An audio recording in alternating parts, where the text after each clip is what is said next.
Blog Talk Radio. There's a direct relationship between having the businesses and being in prison. Go find see how many Asians you can find in American prisons. They ain't gonna be in there. But 51% of your prisoners will be black because blacks don't have any businesses and industries. There's a direct link. Blacks won't practice group economics. Blacks won't practice group politics. If you don't practice, you're setting yourself up. I told that 5-story building, you're setting yourself to get wiped out. Understand the nature of race, which is economics. If you build the first floor, it's economic. Build your businesses and your industries. Control business and industry, and put that pulls in your money, and hold that money, and practice group economics with it. Arab and Asian money bounces 12 or 13 times what it leaves. Jewish money bounces 18 times. Black folk got to learn how to practice group economics. Black Americans spend every penny they get outside their own community. Then you take the money and the wealth that you get from that first floor and go to the second floor. The second floor is politics. You then take that money on the first floor and you control your politics. Black folk must quit allowing people to tell them to go out and vote. Vote for what? Nobody's going to do anything for black folk in politics. Politics is controlled by money. Major corporations who got the money. That's what controls politics. If you have no money, you have no say-so, you have no benefits coming. So you take your money and you control, and you take your money from the first floor, you buy every politician on the second floor. And any politician you can't buy, you rent or lease them to get what you need. Then once you get the second floor under control with the politician, with your money, then you go to the third floor. The third floor is the police department and the court system. You take your money from the first floor and your politics on the second floor, and you control the court system and the police departments. Then the fourth floor then is media. You then take the money that you generate off the first floor from business and industries, and you go after radio stations, TV stations, newspapers, and cable systems, so that you can now inform and communicate with your own people. Right now, black folk own and control less than 35 thousandths of 1% of the media in the United States. Out of 12,000 radio stations, black folk own about 75, 80. That's all. You own no cable systems. You don't have a daily newspaper. You have nothing of importance. You got about one black TV station. And so you can't communicate with your people. You can't inform your people. You can't do anything. You can have Rush Limbaugh and all the rest of the guys talking about racism all day long and bad-mouthing you, and O'Reilly. They can call black folk all kind of names all day long. What are you going to do? You can't respond. You can't communicate with your own people because you don't have an economic base. 51% of all the prisoners in the United States are black people. You only make up 12% of the population. That's no accident. It's because you don't control the economics and the politics. And they're going to go after the weakest people they can get their hands on to incarcerate them. That's the black folk. And what are you going to do in response to it when they over-incarcerate you? You're going to go out and have a march, a demonstration. We're going to march. March for what? Who cares? Marches, they never changed anything. Now learn this from Joel Osteen. That's my man. He be texting me. That's my man. God done put some people around me, show me some stuff. He was telling this story. He said this man that went to heaven, he was walking with Peter down this aisleway, and it was going down this corridor, had a lot of doors on it, and said all these doors had names on it. And he said, Peter, let me ask you something. What's all these doors, these names on? He said, don't worry about it, just go ahead. So he kept walking. He messed around, he saw one of them doors and had his name on it. He said, whoa. He said, hey, Peter, this here ain't got my name on it. Something I need to know? He said, man, don't worry about that. You here now. Just go on in there and talk to him, see what he said, no, I want to know what's in the door. He said, you sure you want to see what's in the door? He said, yeah. So he opened up the door. It was a warehouse. It had number of shelves on it. And in the shelves had nothing but packages. And all the packages had his name on them. And he said, what is all these boxes? He said, that's all of the blessings, all of the things God wanted to ship to you. But number one, you didn't ask him for it. Then number two, you didn't believe you would have it. Then you doubted him. And then you felt like you wasn't worthy. And so now all these boxes is uphill. Now the man standing there wishing he had never even been in the room. And I started thinking. I got some dudes that work for me. And I said, I want you to do this graph for me. And that's what I'm finna show you now. See, what happening is when God sends your package, he only sends it to one street. That's Faith Street. You got to stay in faith. You can't move off of Faith Street. You can't get on Doubted Drive. You can't be over there and start doubting it because your package going to go right on by. You can't lose your faith and get on not meant to be way because your package is going to keep going right on by. Because the package just go to Faith Street. You can get your little feelings hurt, I ain't worthy. Guess what? Your package going to keep going right on by. You have not because you ask not. Then you sit up here and start feeling sorry for yourself. You go over on pity way, your package keep going right on by. If you stay right on Faith Street, don't ever come off because the blessing is coming. If you wait on it, here it comes. It may not come when you want it, but it's on time. But if you get up and you move off of Faith Street, your box gonna get sent back to sender. And now you're gonna have a warehouse with a bunch of boxes with your name on it that you didn't never get. And I don't know about you, but I want everything he got for me. If he got something for me, I need all of mine. Because I don't know about you, but God lay you out, man. God will give you stuff. Man, he done took me places I ain't never thought I was going to go. I done seen parts of the world I never even thought I could go to. He done gave me stuff. He done put people in my life. God will do it for you, man. But you just got to stay, man. Use these principles of success. Understand, God is just that way. He'll lay you out. Because if he can lay me out, see, if he fix me and change me and get me over here trying to do better, I ain't perfect. I'm just trying to do better. I still say some stuff I ain't supposed to say. You understand? I ain't got it all together yet. I just got in the gate.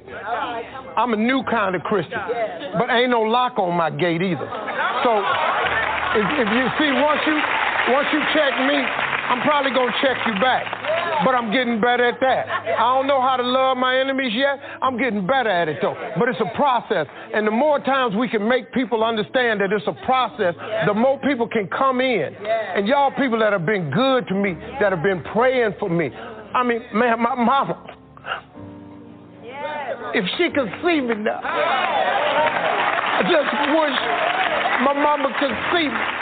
Because she been praying for this here all her life. Watch my son. Well, he done watched me, mama. And I'm cool now. And my philosophy is very simple. I was who I was, but I am who I am. And I'm cool with both them people. Because who I was wasn't that bad cat. I made some mistakes, but I've been changed a little bit, and it's still a process. And the more people that you invite into the process, the better this is. Because ain't nobody perfect no how. So I really appreciate y'all, man, hearing me and listening to me. I'm going to ask Kirk Franklin if he will come. All right, and here we are Friday, and we have a return guest. He's been on here several times before, Elbert Lee. But before we get to Elbert Lee, today's podcast is titled, and the title was, Amish Enterprise. Amish Enterprise, and then I added on to it, Amish Enterprise, the unfair advantage.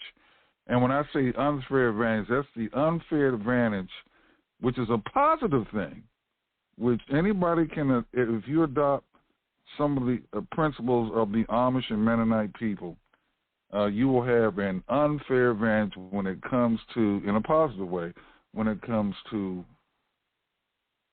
general prosperity, including home ownership, and living the kind of lifestyle, reasonable lifestyle you want to live. So Amish Enterprise, now Elbert recommended a book. He recommended it to me a week ago today. I think, Friday. I ordered it on last Friday, and I got it on, Amazon delivered the book to me on last Sunday, so ordered it Friday. I got it on or ordered it on. I think it was last Friday. I know I got it last Sunday, so I haven't had it a week yet. Sunday will be 1 week. So some of the things we want to discuss. Well, you know what? Let's just open up Albert's mic and then go from there. Good morning, Elbert. Good morning. How's the audience doing out there? Glad to talk to you. All right, great. Now, Elbert, for those who are not familiar with Elbert Lee, give us your backstory before we get into Amish enterprise and Amish economics. Okay. Personally, I grew up in West Fresno. It's a small poverty area of Fresno. And I was born poor, grew up poor, but I was always wondering and thinking it had to be a better way to live in this society. So what I did, I grew up when I was 18 years old. 19, I got married. But I was going to City College before I got married, at the junior college here in Fresno. Believe it or not, let you know I've had hardships. The first time I flunked out of City College because I was not interested in school per se. I was interested in running women, girls, that is. But I got married at 19 years old, and after that I started having a family, and I said I have to change. Otherwise, I don't know where I would be or would have been today if I would not have changed. So what I had no skills, nothing like that. I couldn't even hold a regular job, less known working. And so my wife told me at the time, you have to get educated or I will not be with you. That was the best thing that could have happened to me because I'm the first one in my generation of family, siblings, that graduated from college. And I went on to college, City College. I got a real estate certificate. I got 2 AA degrees from City College, one in liberal studies and one in real estate. Then I got I went on and kept working, working at different jobs. And I worked at Hartford Insurance was my first job. And it was in claims. It was in property claims. That's what got me into real estate, the interest of it, because of all the fascination and the things that could be done through real estate. So what I did, I graduated from Fresno State, California State University, in business. I went on and got a business degree. And that wasn't enough at the time, so I was still fascinated with real estate. So I went on and got a broker's license in real estate in California. And after that, after I graduated out of Fresno State, I was gung-ho to buy my first real estate, my property, first real estate to live in. I never liked it renting from other people because you don't have control. They can kick you out when they want to. You living on the edge all the time, even though you might, if you own a house. My interpretation was, if you own a house, at least you got time to catch up the mortgage. They can't just tell you to leave and mean that. So I went and bought my first house in Fresno.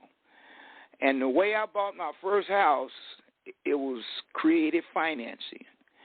And at that time, we had FHA loans that you can assume. That don't exist anymore. But I met this young girl. The husband was in the service. She had to go back to where he was living in Europe. And so I bought my first house with $5,000 down, takeover loan. That's what I did. After that, it really intrigued me to really go further into real estate. So what I was doing, I was buying real estate all over Fresno. And we have an area called Tower District, and I bought 10 or 15 homes in that area alone. And right to this day, from the college, I bought a fourplex. And I don't know if anyone ever heard of it, called the Painted Ladies. Well, that was San Francisco color, and my wife and I, we decided to paint our fourplex like that, the same color, similar to those nice-looking colors.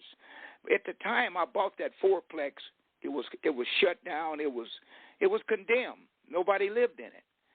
So what I did is brought it back to rentable condition, put the paint on it, put fencing all around it. And I was just looking the other day, I sold it a while back, I was told that same unit, fourplex, is worth right at $1 million now, right down from the city college. But I was into the underground phase of investing. What I mean by underground, you never would see it it would never hit the bank. It would be out. It would be among people that investors that's all they do is buy. So I was deeply into that business for a long time, and I come to a point of being worth in a couple of $1 million, 2.5 roughly. And time I was the only minority I know in Fresno that was in that business. So what I did, I wrote a book called How to Make Money 24 Hours a Day. And one of the main people up north had heard of me. I think that's how Lee found out about me. And I bought so much real estate, then people started coming to me, want to know, well, how do you do this? So I went into consulting. And I've always been serious about certain things of life that maybe we didn't see or we wasn't exposed to. So during that period of time, close to my retirement, I'm retired now. I don't work. But before that, I said I'm going to study. My wife used to live and was raised in Hutchinson, Kansas, Wichita area around there, Kansas. So I would go back and visit her folks. And what I've learned out of that visit was the true way of life and the true way of living. And that way was keep it simple, stupid, okay? And what I did was learn you can have anything you want. But let me back up there first. I used to study books, and I've done a research for 30 years all around the United States, studying about positive mental attitude. I was seeking for an answer to why do most people stay in poverty. And what I've learned in true reality, it's the mind that keeps you behind. It's the mind that keeps you behind. And what I mean by that is we try to keep up with the Joneses, but you don't really realize the Jones might not have nothing. So I come to realization of the field this way. I'm going to find a way to live stress-free as much as possible. You're always going to have stress. Trust me, you will have it. But you want to eliminate it as much as possible because it is a killer among all of us, people, you name it. And what triggered me toward the Amish way of living was what made them tick. They didn't depend on anyone on the outside. It was family that I learned that they know how to do certain things and get what they want. They build a lot of furniture. And I've seen people, I've had friends used to make jokes to say, man, you mean to tell me you're not going to have a television? It's more to it than that. I was looking at the reality of the finance, the economics part of it. Like Lee mentioned earlier, you can take different segments of it and chop it up and pick what you really want to learn out of that. And it's something in there in those books. You're not going to find a lot of them, but there's something in the books that you do find that will give you some kind of avenue to go. But as getting back to me, okay, I have 2 AA degrees.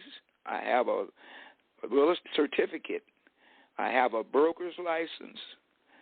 I have all the things in real estate, and I've done mostly anything in the real estate you can mention. I've done evictions. I opened up a creative eviction business.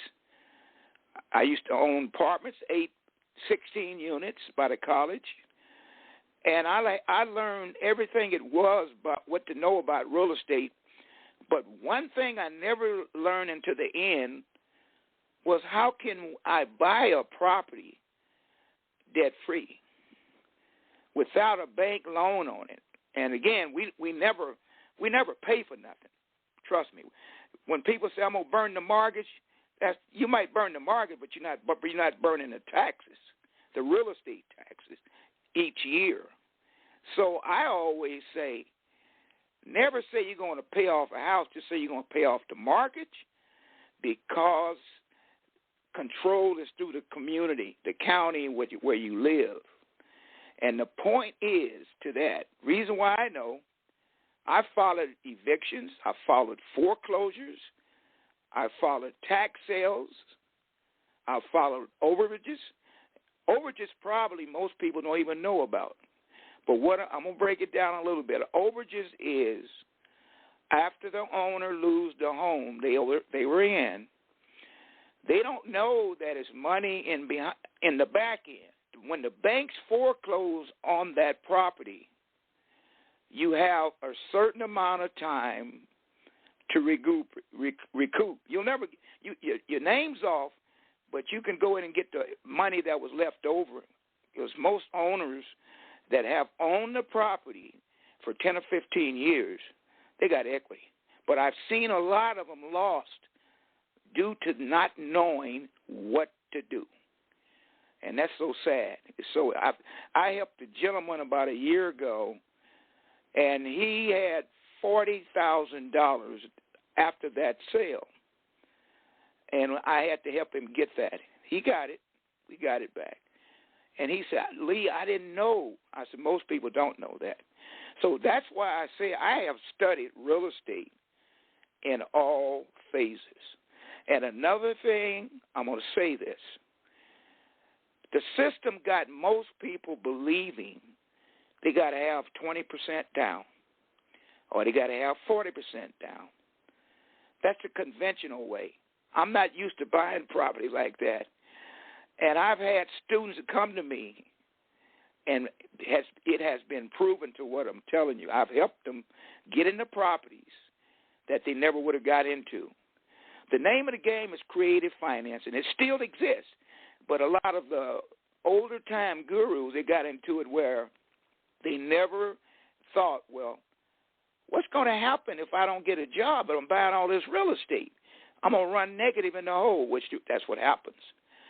So what made me study people that had money and kept money was the Amish and the Mennonites, because they would buy, they would build, and they never worried about a mortgage. I know it's hard to believe, but it's true. And I've come from a situation where if we quit feeling sorry for ourselves, you can move ahead. We can't blame everything on the system. You got to create the system yourself. And I can see that, and I tell all my clients, I tell them that. Don't feel sorry for yourself. Go out and get it. Go get it for yourself. And when you tell most people that, they get scared, because it's the unknown that they never experience. But you're gonna fail in life. You're gonna fall in life, but make it a good fall and a good failure, because you learn something from that. I've had many of setbacks. I don't call them failures. I call them setbacks. I've filed bankruptcy 2 or 3 times in my life, but I can still tell you now what not to do and what to do. And the Amish is the way of life. I tell Lee all the time, that's the future. Next 20 years, everybody going to be hip to what the Amish have been doing for hundreds of years. And it took me over 50 years to find that out, okay? And what I try to tell my clients and audience, just if you don't want to listen to me, look it up and put it in your mind that I wanted Mr. Lee telling the truth. Research. That's what you need to do. Point is, you will get out of the rut. Poverty is a state of mind. I've written books on that too. Strive to Arrive is one of my books. But positivity, again, it scares people. It really does. It scares people. And you can get out of that rut, and when you do ever get out of that rut, you'll find ways to make money that you never thought that was possible, because your mind is working in a positive way. And that's where, again, the Amish come to my way of thinking. Because as you get older, and if you have to retire, which you will, you live to get there, what are you going to do then? Okay? You're gonna retire with $1 million in debt? Is that what you're going to retire with? See, you got to give these things first preference firsthand. And we're going to get older as we keep living. When you're young, you're not really thinking about that like that. You figure, I'm going to live forever. But if you retire, most people that retire today is really practically broke because of the way thinking when they were young, and that's what the problem is. You go to a wealthy person that may be worth millions and millions, you can't communicate with no negativity. They're not going to listen to you because they know your mind is in the gutter. I don't care if they inherit the money or they made it themselves. You got to learn how to manage it to keep it, okay? And I've seen a lot of people over the years, just like the lottery. Okay, you go out and win $1 million in the lottery. You go out and win $500 million in the lottery. Don't you know most of those people are broke within 4 or 5 years? And the reason why, they did not know how to manage and to put their money into other sources to multiply. You should control money. Don't let money control you. That's the idea of it. But we only have about 3% of the population that understand what I'm saying right now. Again, poverty is a state of mind. And that's what I learned growing up as I went through the stages. When you start making money or creating money, all phases, you won't have time to think about no negative stuff because you know what you can do with your life. I call it God. The mind to me is God, okay? He gave us 5 senses. Why don't we use them? We don't, though. We don't. I've helped churches. I'm not bragging. I've been to churches that my siblings go to and showed them, hey, this is where it's at. The problem is here because it happens. The negativity is in every phase of life. You got to be able to notice it. And how you going to notice it? Because your mind is in a positive gear. Think about that. Think about that. Now, I've written 5 books in my life right now. I flunked out of college when I was in junior college. I was told by my counselors in high school to take a trade. You'll never do nothing with your life, Lee.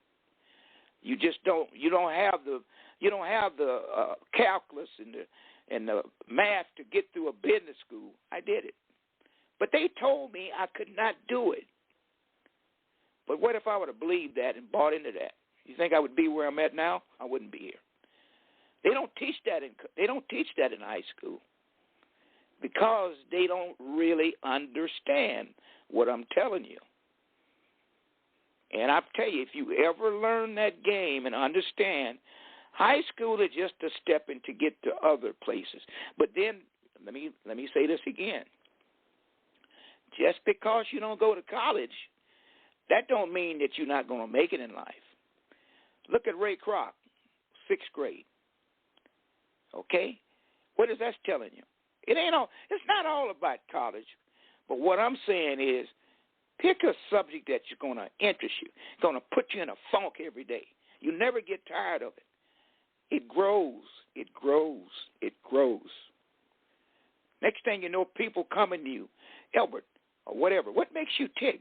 What do you see in this? Well, I don't let my mind rest. I've studied all of this. That's why I know so much about the Mennonites, the Amish. That's an area that's really, and I tell Lee all the time, that's untouched. That's a gold mine there for the person that has a practical mind and willing to pay the price to learn what they do and how they do it. You'll be a better person, okay? And I'm a minority myself. Believe me, trust me. I sympathize with you guys. But one thing I don't sympathize with, pity, okay? If you pity yourself, you're going to always pity yourself. I've talked to people where I grew up at.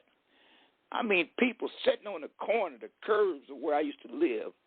I mean, had master's degrees, could been singing like another famous Franklin. Tell me, when I was young, interviewing him, I was only 10 years old, but I was curious to know why were they sitting on that corner. And I would go talk to them, and they would always tell me, Elbert, don't do what I did. I gave up. I got discouraged.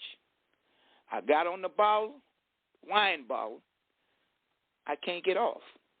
And I would tell them, no, I don't buy that. Your mind is in a funk. You put it there. And most people fail because of that. That's why I had first-hand information. Where I grew up, there was nothing but failures living around the area.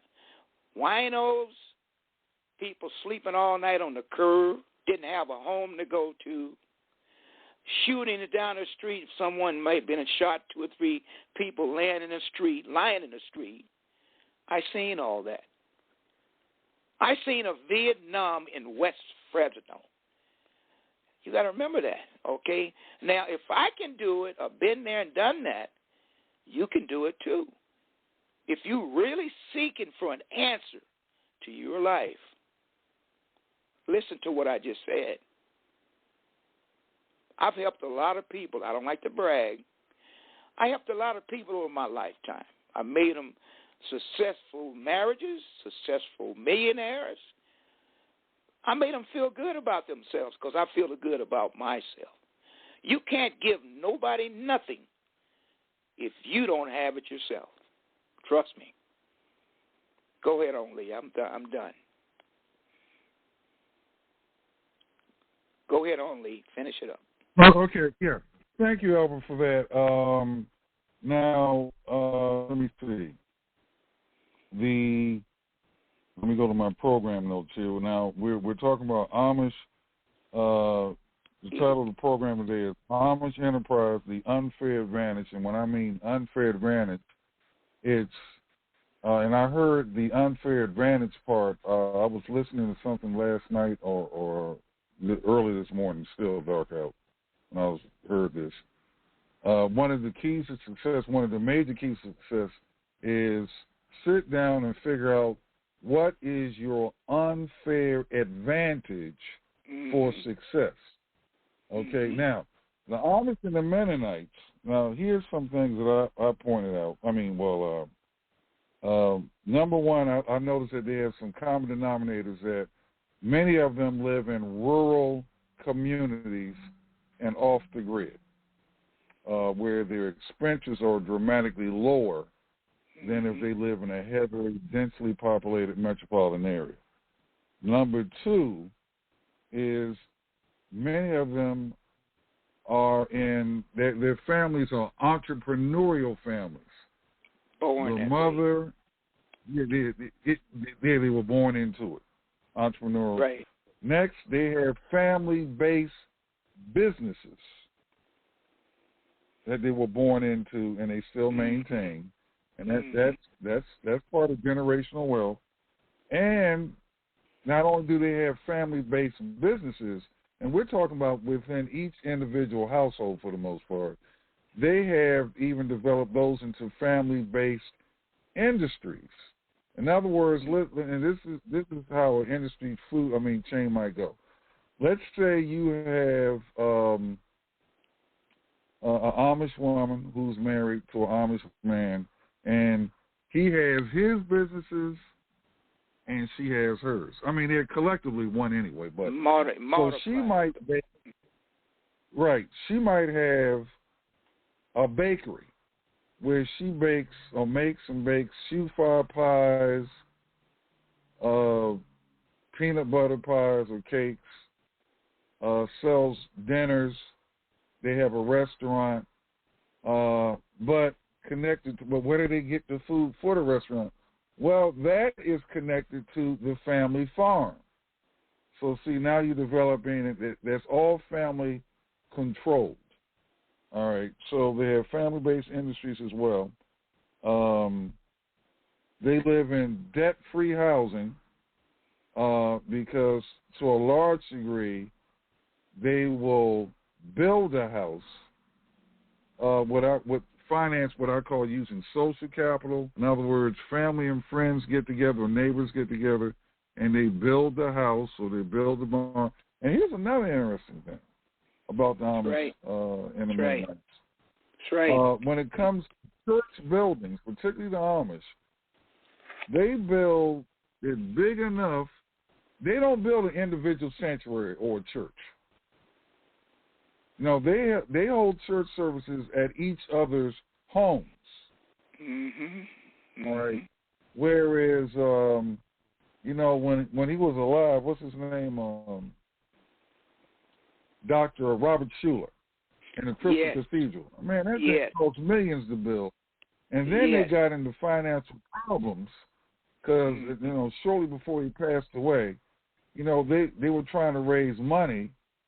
To keep. Do you know? Cutting in, Lee. Cutting in. Do you know how he built that church? He built that church debt free, but he used other people's money in donators. That's what it was. Donations. Right. He would donate each window in that church. I've been there many a times when he was living, and that church was all glass. But then he always would talk about, well, this is debt-free. It was. And when it cost $20 million to build that church. And the last time I heard, that church is worth over $100 million, excuse me. But he's passed on. But he was, he grew up in Iowa now. He had a little bit of that system in him, Lee. But don't forget that. Right. Well, now hold on, but they were they got into financial problems too, because I know they were trying to raise money for me. You know why though? And you know then why they got into you know why? His son fell out. Yeah, that's right. That's where it started. His son got jealous of him. I used to really be a big follower of him. I got all of his books over the years. But his son got jealous of him. His son's got a doctorate degree. But I don't know, but the daughter was more on his side than his son. His son got jealous, just outright jealous. And it kind of, I think that really knocked Dr. Schuller down. He probably couldn't believe he had a son to do that, but it happens. Success is a mess, and that's part of it right there. And that's what we have to learn. We have to learn now. Right. Now, let's see. All right. Now, according to Wikipedia, what happened to the Crystal Cathedral in Garden Grove, California? Crystal Cathedral Ministries filed for bankruptcy in October 2010, and in February 2012 sold the building and its adjacent campus to I'm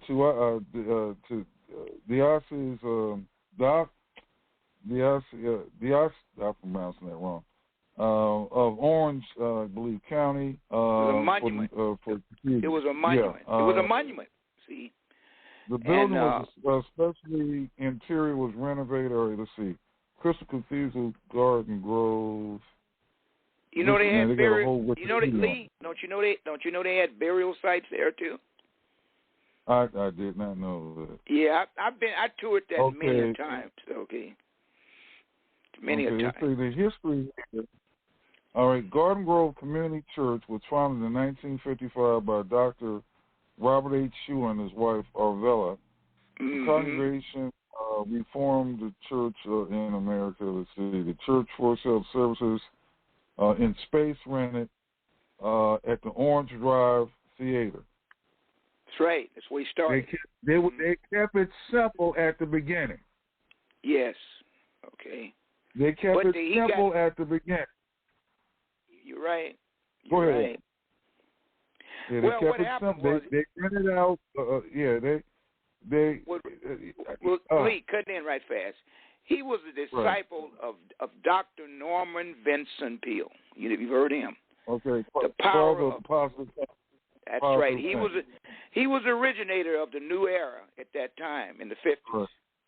Okay, just like I'm telling you now, the Amish way of living is coming into reality, the 21st, 22nd century. I'll let you finish. Right. Well, all right. So they started off, in a drive-in theater. You can't get no more simple because, number one, maintenance was super low. They didn't have to worry about a roof. Mm-hmm. Because roofs cost a lot. I mean, a bunch of money, particularly when you got a structure like that. And maintenance is never the bigger the sanctuary, the more sanctuary. So the Amish and the Mennonite, they don't build church buildings. They don't get into the sanctuary building. Now they'll build one for you.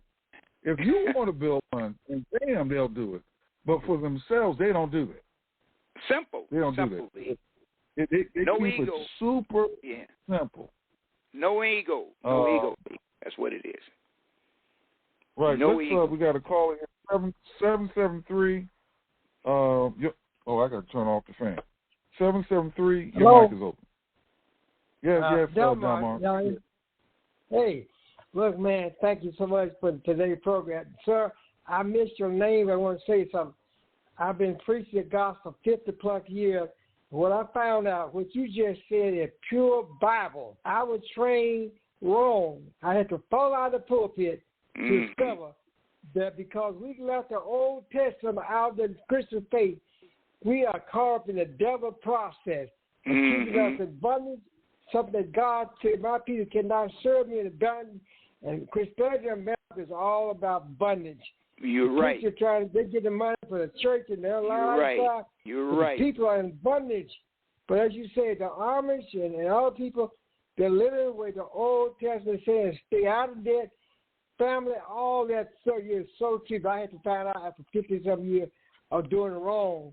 And I had to fall out the pulpit for God to see my eye. What I've been doing, what I was taught. I went to college, got my degree in the Bible, all that stuff. And I followed it for 50 years. I found out it was wrong. It's not Bible. Well, but you learned. You learned, though. You learned. You caught on. Yeah. I got a new ministry now, and it's going to correct this stuff. Same thing you're saying. I'll be in touch with some of your books. That's what I'm going to teach. Right, I can give you a book, chapter, and verse for it. But it's right in the Old Testament. But people don't know that because what they did, they divided the Bible into two parts: Old Testament and New Testament. That's a mistake. It's not divided. It's one book. That's right. But people got the idea we live in the New Testament. No, we live in the Bible from Genesis to Revelation, if you understand it. That's right. But if you don't get you stuck in some church doctrine, you're going to miss out. You know why they break that into two? It's money. It's all about money, see? Oh, yeah, that's right. But it's wrong. Like you said, it is wrong, see? And I've seen a lot of church people, ministers, and I call them so-called preachers. Matter of fact, right as we speak, I'm working with my sister right now on a church that the leadership went for 20 years in the cesspool. Now, a lot of members in that process. And I told my sister, I said, now you see, but she listened to me. She straightened it up. And some of the members don't want change. They don't really want change. Contrary to human nature. Yeah, that's right. That's right. And see, I've seen a lot of it over my lifetime. What you're saying, I definitely agree with. But see, I was talking this 20 or 30 years ago. You know what my mother, and she's, bless her soul, she's going on now. She said, Junior, you can't say that about the churches. I said, why not? Why not? It's true. See, that's what if it's true, it's true, isn't it? Isn't that right? That's right. That's right. I'm glad you came forward and solidified that this morning. I'm glad you done that. I really appreciate you calling. One thing I asked, sir, remember, L.A. heard me say before, the Mennonite and the Amish, particularly Amish, church to them is a 7-day process. There you go. It's not That's a building. Right. And the That's Christianity right. that we practice today, church is time and place. Go to That's the building, all holy, shouting all it, and leave and do anything else in the world.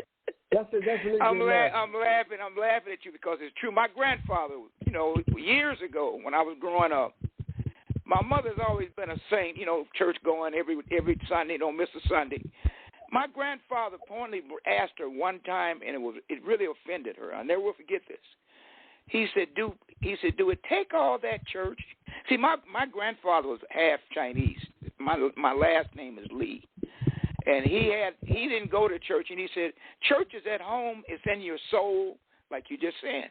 I had to research 30 years of what you said, because I've studied all kind of philosophies, all kind of religions, and you know what I come to find out? I was just telling someone the other day about a heavily going church person. I told this. I said, all I need to know is the 10 Commandments and live by them. They said, "Man, you right." I said, "No, church is, it could be a cult. That's why we got a lot of these cults, because people want to be led, but they don't realize they can be misled, you see? And that's the problem. Wesley, one of the most powerful things you heard say once, that man and God is man. We are made in the image of God. And Satan is to get, once you get that fogged up, you got Yes. it. Your mind belongs to his stuff. You see it every day. The whole shit is nothing about the stuff of smoke and mirrors, shine and stuff. And people are caught up in it. Church are more caught up in than anybody. I've seen it too. I've seen that. I have. I've seen that. What you just said, I'll vouch for that. You're right. And see, that's why I preach and I try to tell people, find yourself and you'll find someone else. Okay. Yeah. Right. And most people they don't want to find themselves. They're scared. They don't want to get out of the bubble. The sheep follow sheep. That's just a common thing. Create something. Make them follow what you created. That's what you're giving back to society. Something to live with and to think about. That's a subject I can talk about all day, really.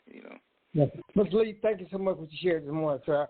Like I said, through LA, I want to get some of your books because I'm going to be using that. It's better when you can say something someone else said. I like the fact you experienced it. You studied it.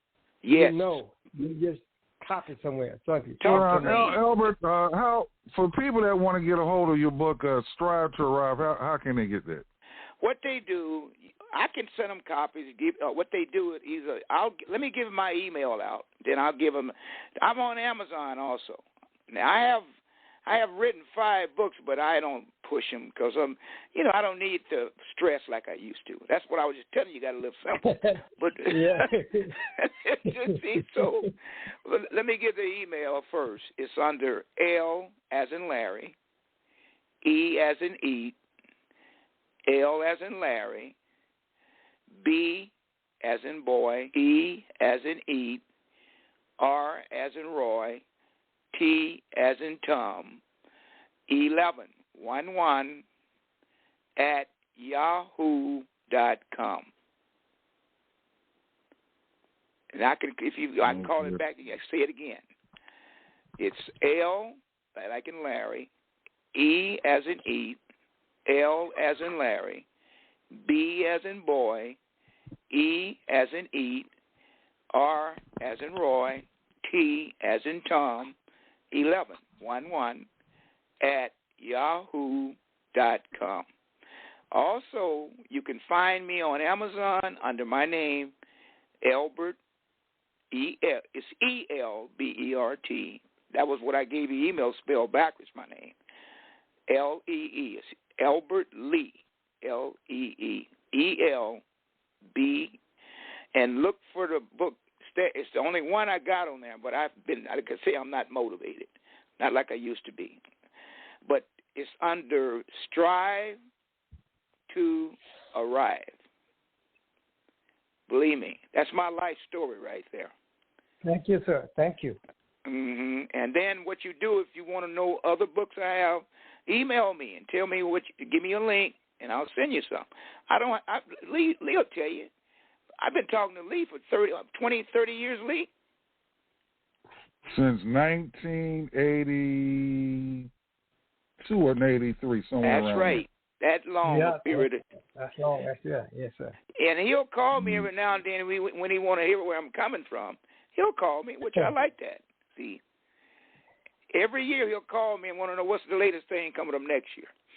Yeah, I found out about Elbert with there was a guy named he was a real estate guru, Bill Green out of Mill Valley, California, and he had a newsletter which was like $2. At $2 for the year, but he would send them out anytime he wanted to send them out, But he told you that up front. So at Robert Allen and out of all these so-called real estate gurus at the time, Elbert was the only black one that I knew. I mean, I think I knew the whole landscape.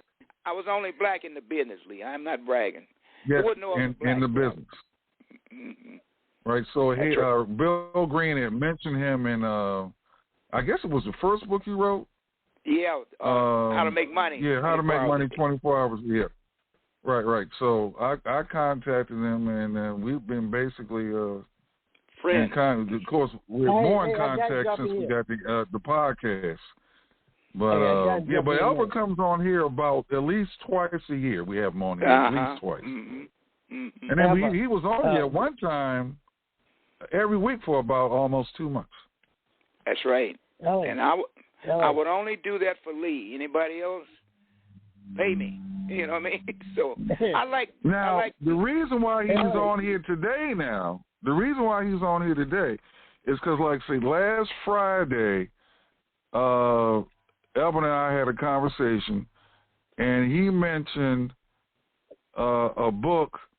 Now, this might be the best book that I've heard from him as a recommendation. Okay. And that is, his books are good now. But this book, if you want some how-to information, last Friday afternoon. So if we go back a Friday, this time last Friday, because, Elbert was, I guess he and his wife were away in Kansas, something like that. But he recommended this book last Friday. I ordered it, and I got it last Sunday, which is Amish Enterprise. That's the name of the book. And it's by Donald Craybill, and Craybill is spelled Kraybill, one word. Donald B. Craybill and Stephen N. Nolt, N-O-L-T. So now, Elbert, now I haven't read all the book. I've thumbed through it, but this is what I would say. This is our textbook here on this podcast. So Elbert, share with us why do you think Amish Enterprise, which people, that's the name of the book, is called Amish Enterprise, From Plows to Profit. Why do you think people should go, get a copy of this book? I've got my copy already. Okay, like you're reading out to me and to your audience, From Plows to Profits. That says it all right there. That's telling the society, if they're aware of it, they came from plows. I mean, horse buggies drawing horse buggies, plowing the fields. But then they got to profits. And where the profits come in is that they learn how to do business, but within the family. No outsiders.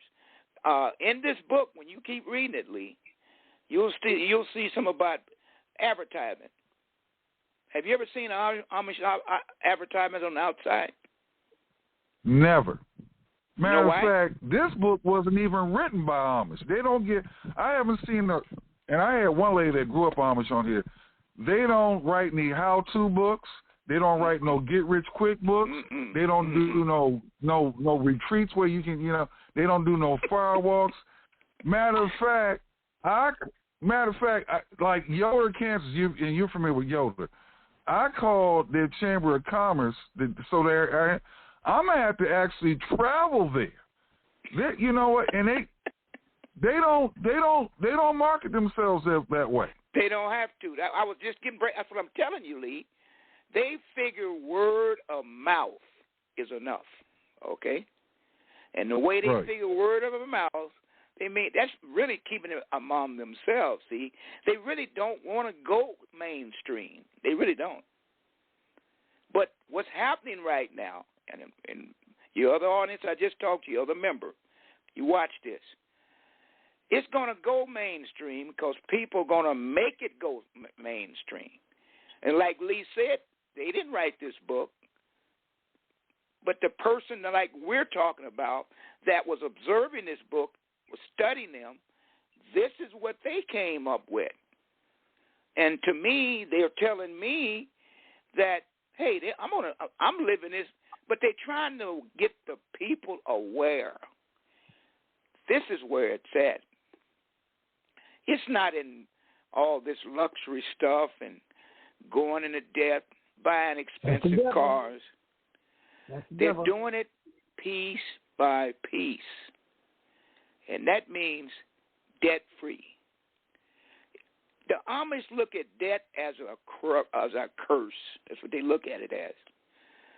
You know, we talk about slavery. I just told your gentleman still listening, I hope. Yeah. We're talking about slavery. Don't you know we're in slavery when we're in reverse debt? How worse can it get? That's bondage.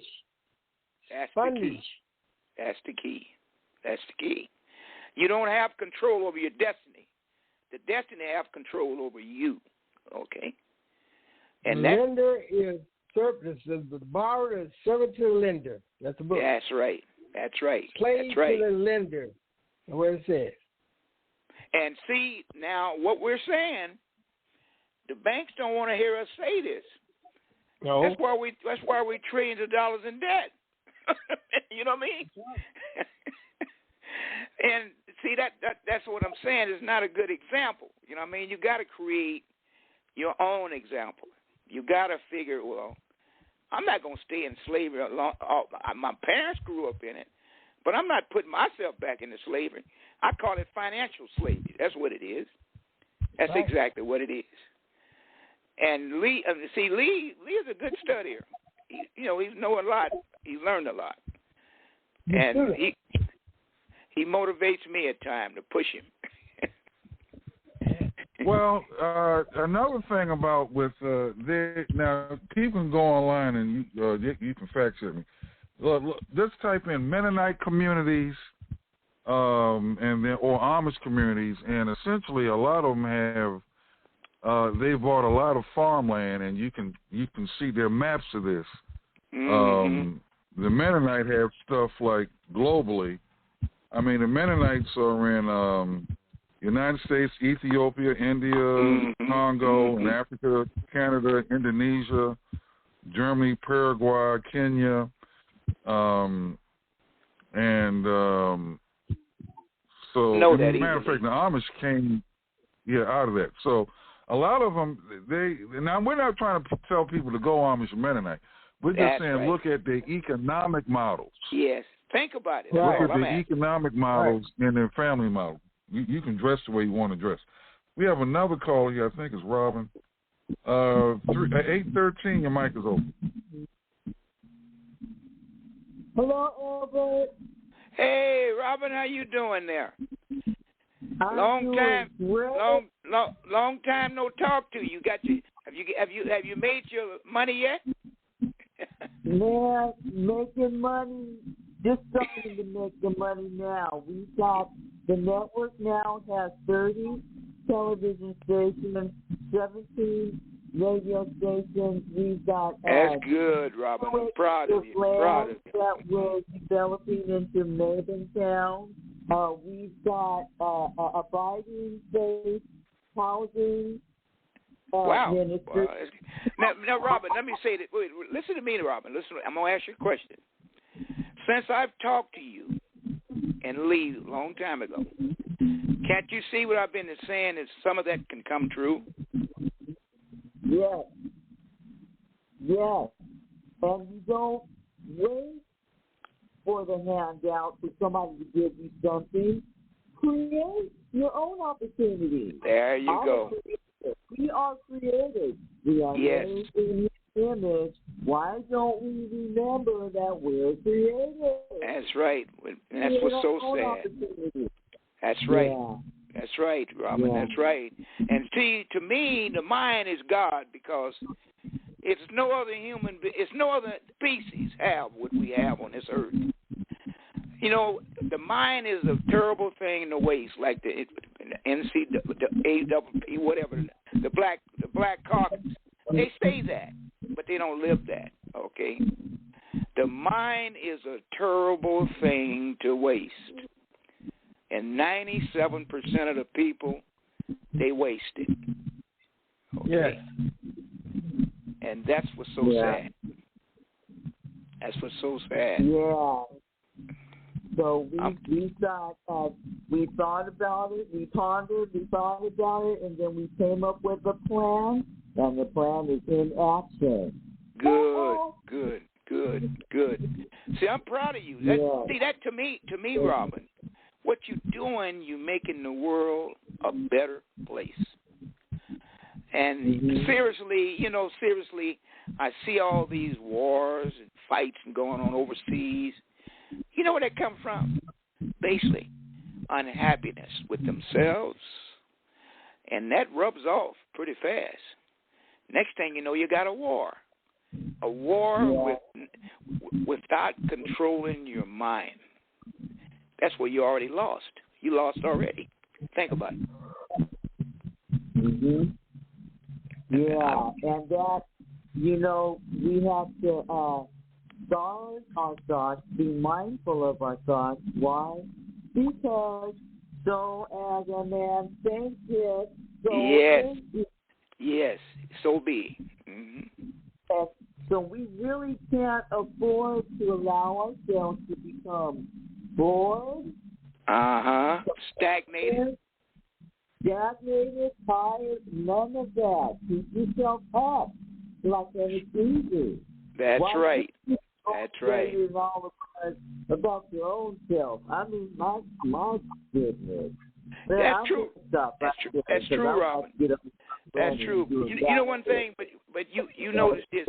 You notice what I'm getting ready to say, and you try it. You take a person you think you really know, maybe close to, just ask them this question. Can you look yourself in the mirror and feel good about yourself? You know what most of them going to say? They say you're crazy, okay? Because you're facing the obvious. The obvious. You, if it's meant to be, it's up to me, okay? And most people don't believe that. They don't believe that, see? That's my hardest part is convincing the people to let them know. What's your name on the other end, too? I'm talking to you also. I'm Delmar. Okay. You're great, man. I was going to say that most people, we were put on this earth to be great people, to create things where people can consistently grow in the mind and in the future. That's the way I look at it.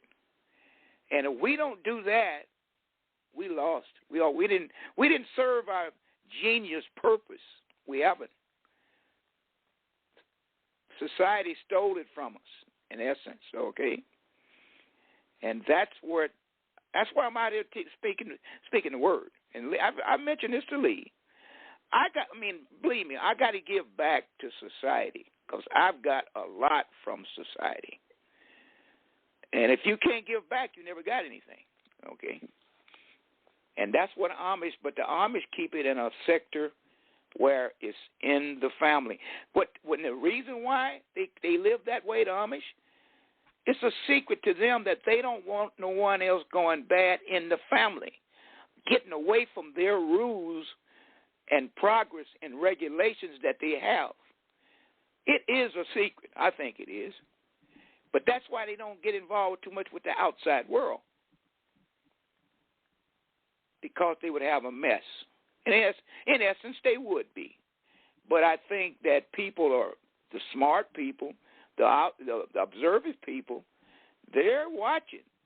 They're watching. And pretty soon it is going to spread. And it's been over 100-some years. There's going to be a reset in this country. Yes. When it occurs, all this false stuff, fiat stuff, going to crumble, and people going to look for what's real. And the Amish going to be real, because they are. Yes. Because we get lost in this material stuff. It's like, I look at, I talk to Lee all the time about this. We look at a car. You go buy a brand new car. The minute you drive it off the lot, is it new? Nope. Now, if we buy a house and build a house or whatever, that's positive, because you got to have a place to live, and and in the meantime, you sleeping every night. Your money making 24 hours a day while you sleep. That's part of my first book. And we don't realize we're sitting on a bank. If you own a home, you got a piece of America. But when I say own a home now, Lee's talking Amish, where it's no mortgages, but you still never own a home. It's hard for most people to understand what I'm saying. But I've worked in different phases of the real estate industry. All it does, if you don't have a mortgage, it makes you comfortable. You know you don't have a monthly payment every month sticking over your head. Taxes come once or twice a year. That's the difference. But you better be ready to pay the taxes. Otherwise, you're going to lose the house still. But when you pay a mortgage off, you're looking for a peace of mind. And there's nothing wrong with that. There's nothing wrong with that. So you got to look at it in a phase. But if you buy a car, just like you just throw a match on a property and burn it down. Because all you get is looks, and sometimes you're not even getting looks. Because nobody ain't concerned about a car if they especially got on their mind that they want to make it. They want to be financially secure at the end of their lives, or in the middle part of their lives, or in the early part of their lives. I've been through that. I'm telling you my own experience. What I'm saying is I lived it. I didn't read that in no book. I lived it. I used to drive Mercedes.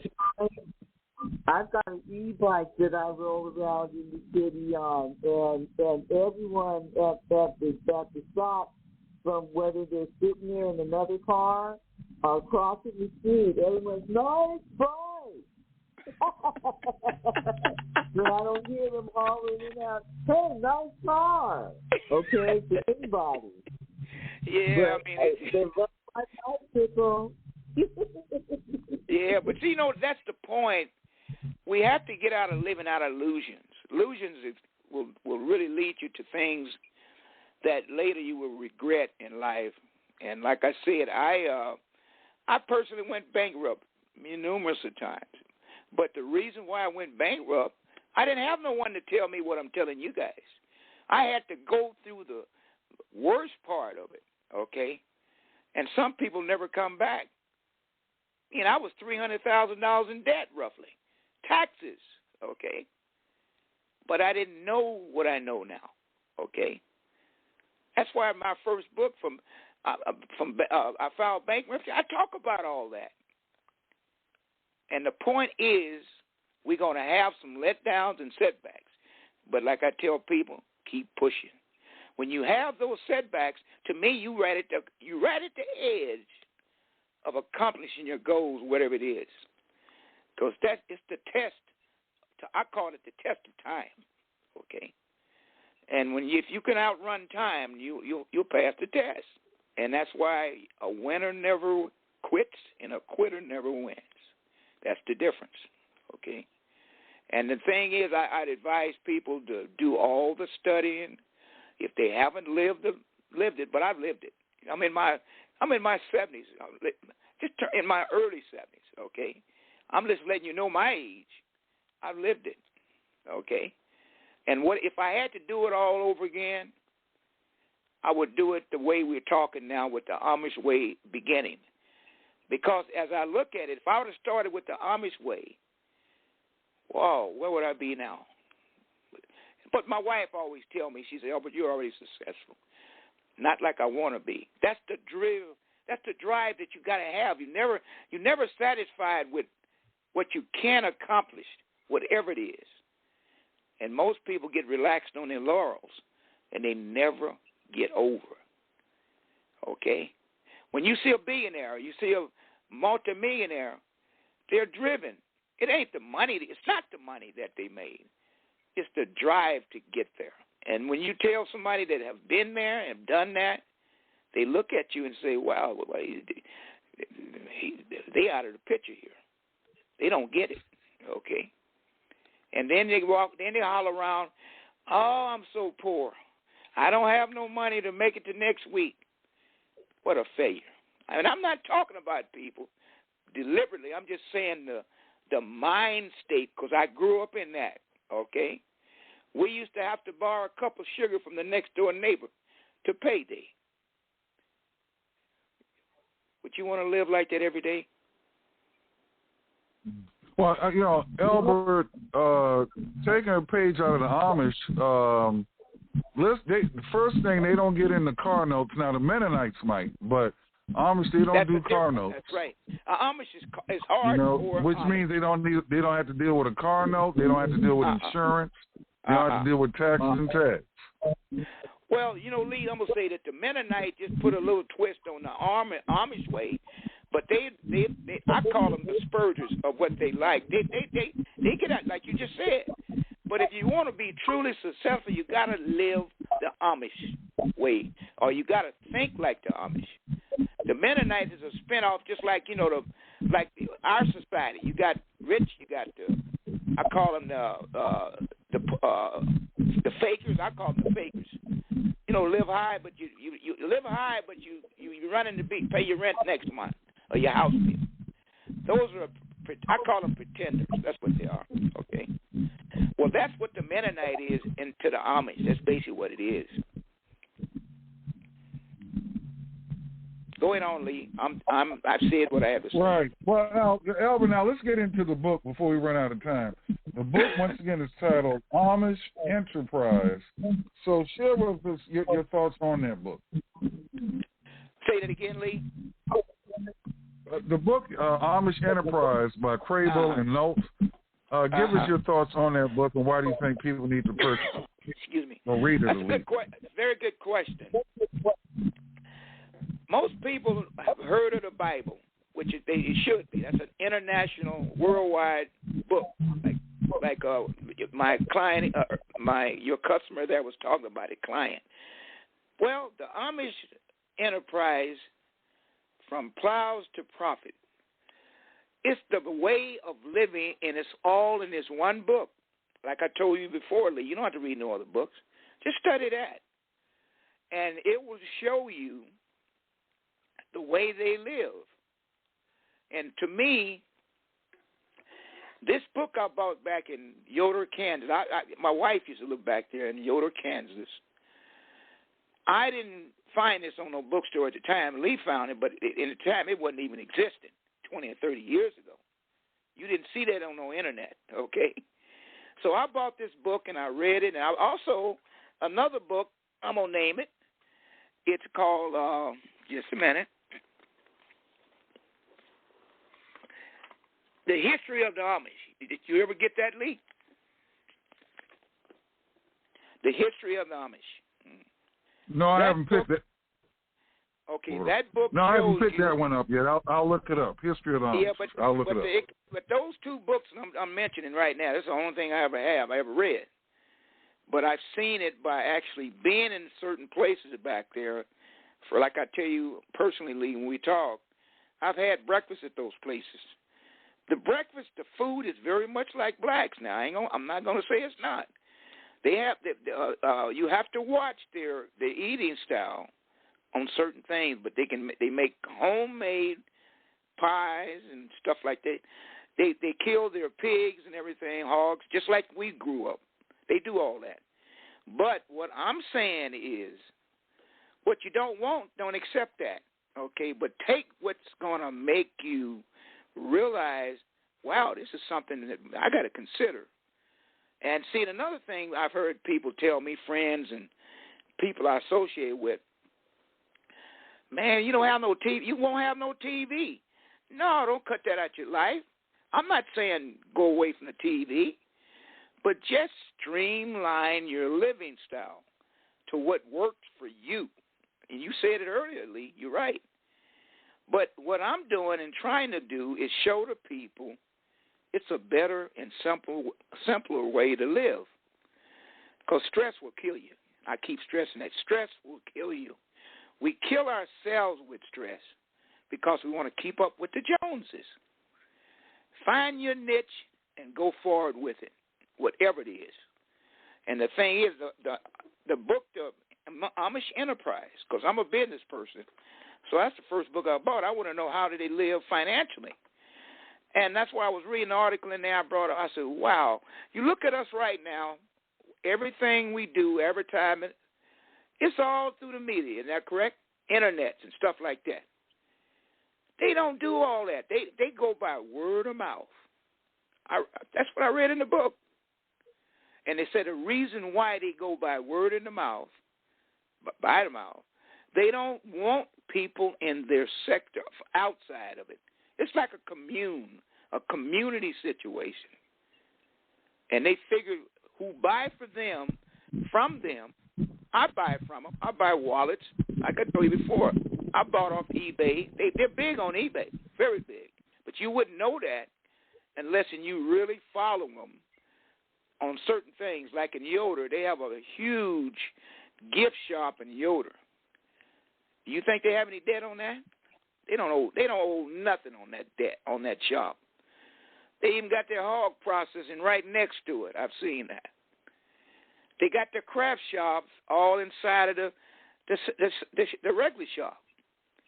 Everything you see on Yoder's lot, that shop, debt free. Okay? And what showed me all of that was you'll never know that. What I'm saying, if you never research that, you'll never know that. You will never know that because they're not going to put it out there. Like you see people in the United States, they got everything they've done on the Internet. You don't see that. They have stuff on the Internet, but it's certain things they sell. And another thing what I noticed about them on eBay, they sell high-class stuff, but it don't cost them nothing. They sell alligator wallets, all kind of hides, different expensive hides of wallets they sell. But that stuff that they went out there and they created themselves. They didn't buy that from no manufacturer or no wholesaler. They created that. You need to check that out sometime. When you get time, go to eBay and go into Amish products. You'll be surprised. I've had them tell me when I've ordered 2 or 3 things at a time, they send out, I told you before, Lee, they send me out a card saying, thank you. We want to see you back. They make it personal. That's how they survive.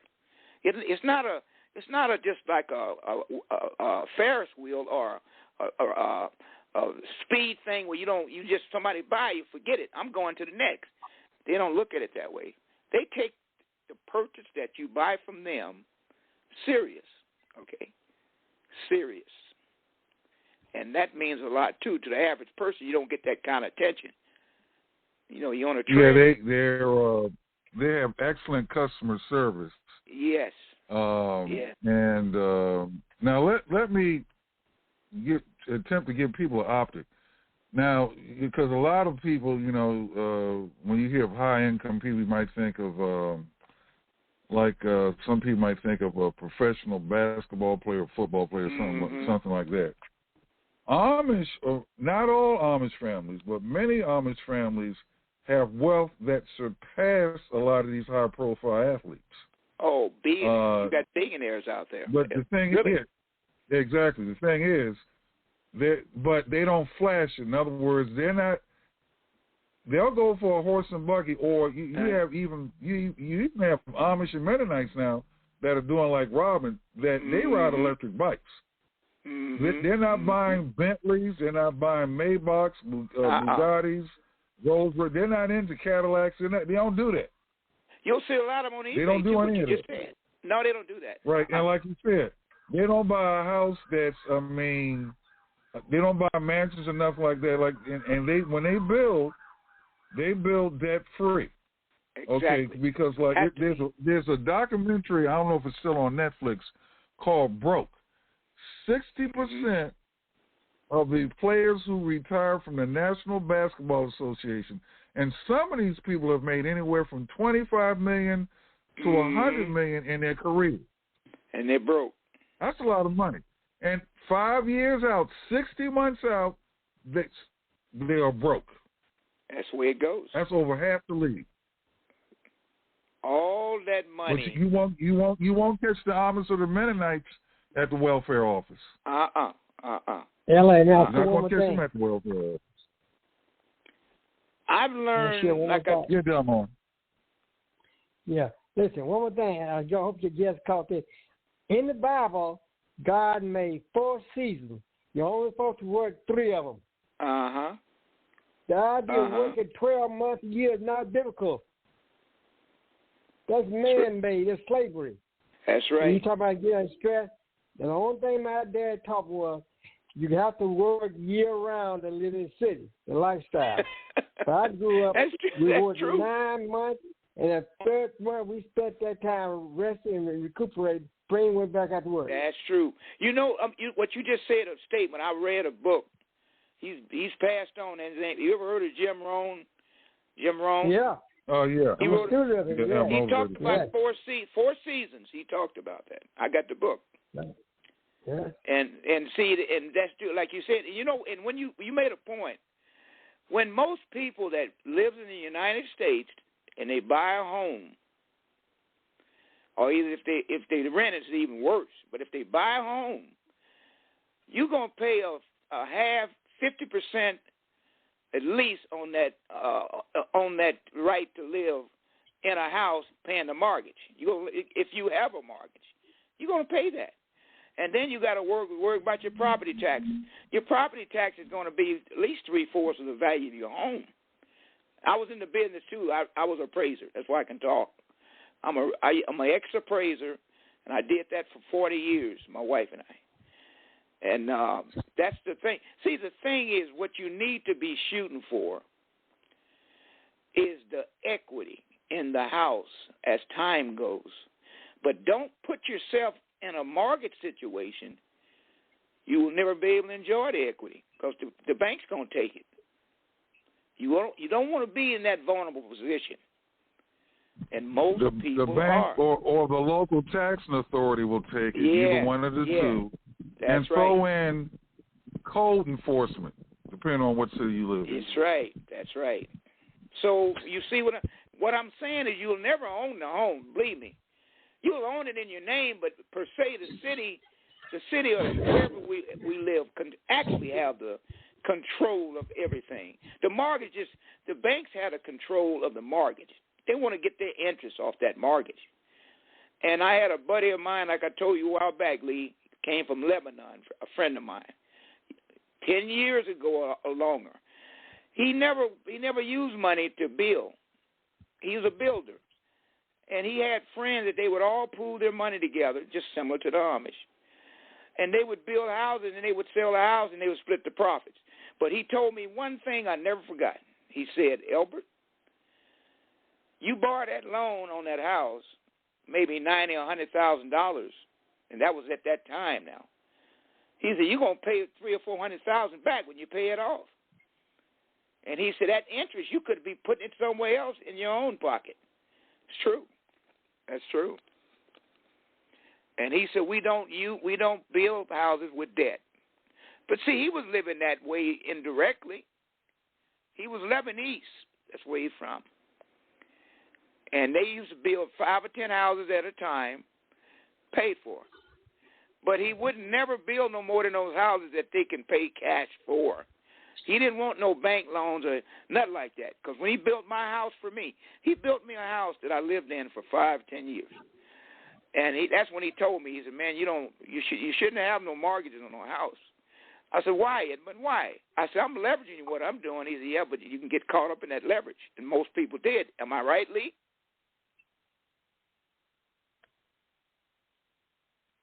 Am I right? Yeah, you're correct. Absolutely correct. I had myself muted. Yeah, what you're are you right. doing? You in heavy thinking right now, ain't you? Well, I often take notes. I often take notes during these podcasts. Yeah. So I mute the mic so you won't hear my finger or I thumb. see. Well, you're doing the right thing. You're doing the right thing. That's but what I'm saying, where's Robin at? She still there? Robin's still there. Yes, I'm still here. Yeah. Come on, run it down on me. Run your progress down on me right there. Hello, can you hear me? Yeah, I can hear you. Go Yeah, ahead. Robin's a millionaire. I believe it. Yeah. That's why I asked it. Why are you a millionaire, Robin? Why are you? Why are you a millionaire? Tell me. Tell the public that. No, I said no, millionaire. That's her coin term. Oh, millionaire. Oh, okay. You're not. Oh, okay. No, all right. Robin, explain what a millionaire is. Neil, a millionaire is a person that is very successful and prosperous without necessarily relying on money to do so. Right. Okay. Any way you want to take it, Robert. Anyway. Yeah, anyway. You use what you have, see, because it's the blessings of the Lord maketh rich, not money. That's right. So if you're chasing money, you're just always going to be chasing around what, paper, right? Oh, you got it down, Robin. You got it. You got it down. So 12 months a year. You create opportunities. So I had a vision. Wealth. That's wealth right there. Yes. And knowledge is power. Wisdom is power. So yes, that's right. That's right. You create your ideals, you get a vision, you develop it, and you go, and you don't take it to your friends and your family, and you don't listen to people. I was going to ask you, Robin, I'm cutting in, but I was going to ask you, what do your friends? You just answered, but what do your friends think about that? They're not impressed. They don't see any value or anything. Okay, but when I make it big, when I hit a lick, when I become successful, then they're, we go way back.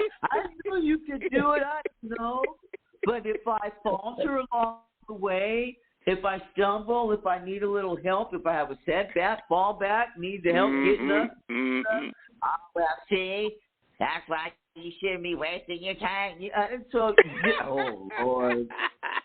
You know, I'm going to do a book on that eventually about what people's after effects of success. That's part of it right there, see. People don't want to go there. They don't want to go there, Robin. You see that? But they want to go up and still go to a job that's paying them money. Employment today is modern slavery. That's it's the right. New whip. The paycheck right. is the whip. That's right, Robin. Okay. That's right. I agree with you. See, and that's the thing, what I was saying earlier. Most people can't get out of their funk, 97% of the population. You know, again, they like to follow the sheep. That's what they like to do, okay? The Amish don't follow the sheep. They follow their dreams and their ideas. That's the difference, too. And see, that's the separation of why they where they're at and why we are, most of us, where we're at, in the gutter. And, you know, if we can ever find ourselves, like you're talking, Robin, we'd be more free. You got to become free.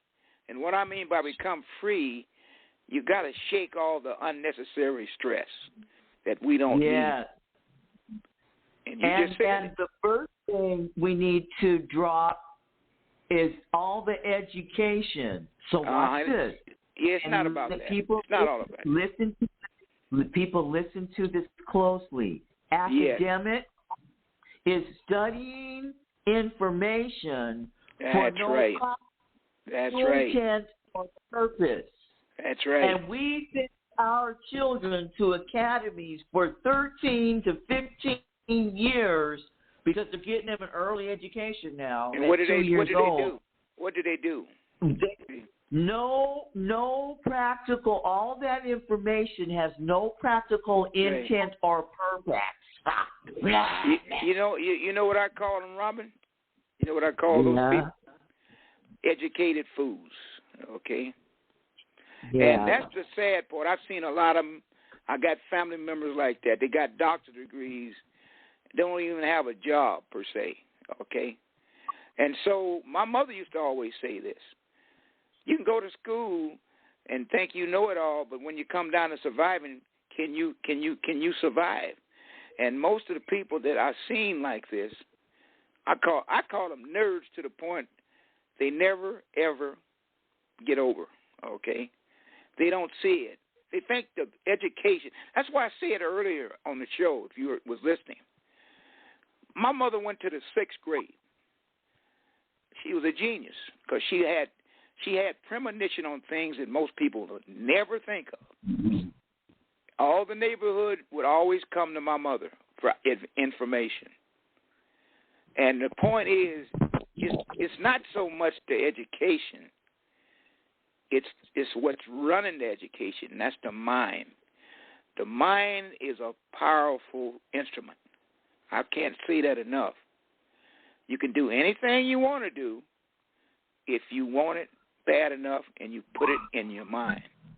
I've been there, done that. If I can tell you what I'm saying to you, Robert, and the audience there.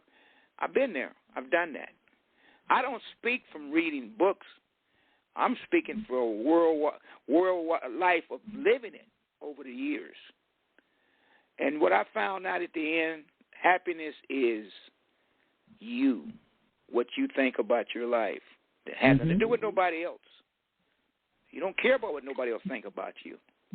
Ms. Lee, would you agree the purpose of the education system is to create a workforce? Yes, that's all. That's all. Is to create a workforce. That's right. Have somebody to be slaves in the schools to learn how to do that. Yes, that's right. That's right. No, you're absolutely right, Delmar. Matter of fact, Robert Kiyosaki's very first book before he got into the Rich Dad series is titled If You Want to Be Rich and Happy, Don't Go to School with a Question Mark. And that, you're right, that book exposes exactly what you just said. The educational system, and particularly the state-funded education, public schools, state universities, they are designed to train a workforce.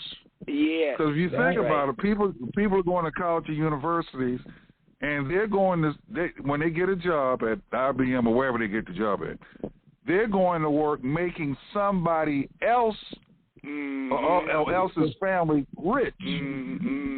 Whereas the Amish and the Mennonites and the Hutterites, they work in the family business to make their families rich. That's right. Even slaves, even former slaves. And in 1863 and 1865, former slaves, the first 50 or 60 years out of slavery, the blacks that caught on to it, the sharecroppers, they were working to make themselves rich. But with the state-funded education, that is designed for you to work for either work for the state or work for Walmart's family. None of Sam Walton's kids. None of Sam Walton's children. You will never catch them working a state job. It's not going to happen. But that's why I said earlier. I said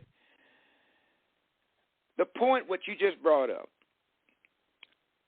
Education is just the exposure to the other side of life.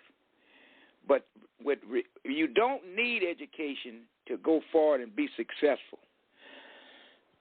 Excuse expression. It's the mind that's got to be function to realize you can function on one. Look at Ray Kroc. That's a perfect example.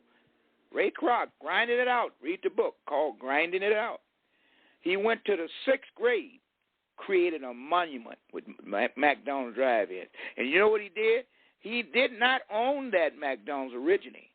He was a salesman selling straws and stuff to that McDonald's in Santa Barbara, California.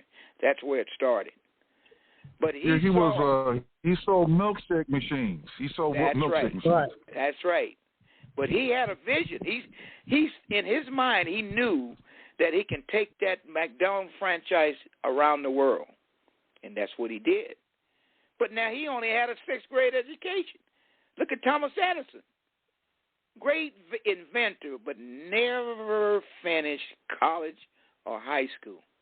Now, don't that prove that it's not all, well, Robin said it. It's not all about education. It's how you educate your mind. That's the difference right there. The mind absorbs whatever you want to produce.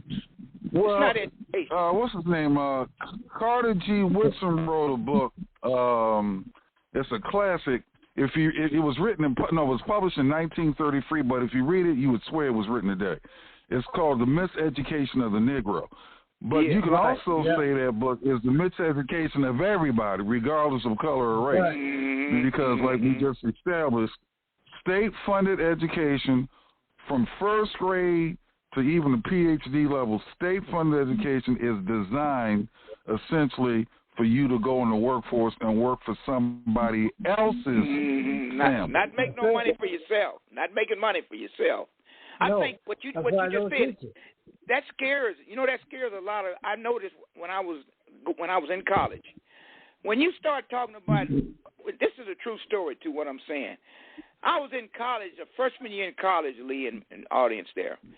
I studied more on the outside of businesses than I did in the college and courses. They were boring. They were boring to me. Boring. It wasn't what I wanted to do, but I know I had to conform to get to where I'm at, just to show a piece of paper. But I never use that piece of paper. Believe it or not, I've got to where I am through ideas and drive. I'm talking from my experience. That education was just there to show the other person, well, they might have a little bit of sense. It's not all about sense. It's the brain power. Okay? And see, that's what I've learned. I've been on both sides of the streets.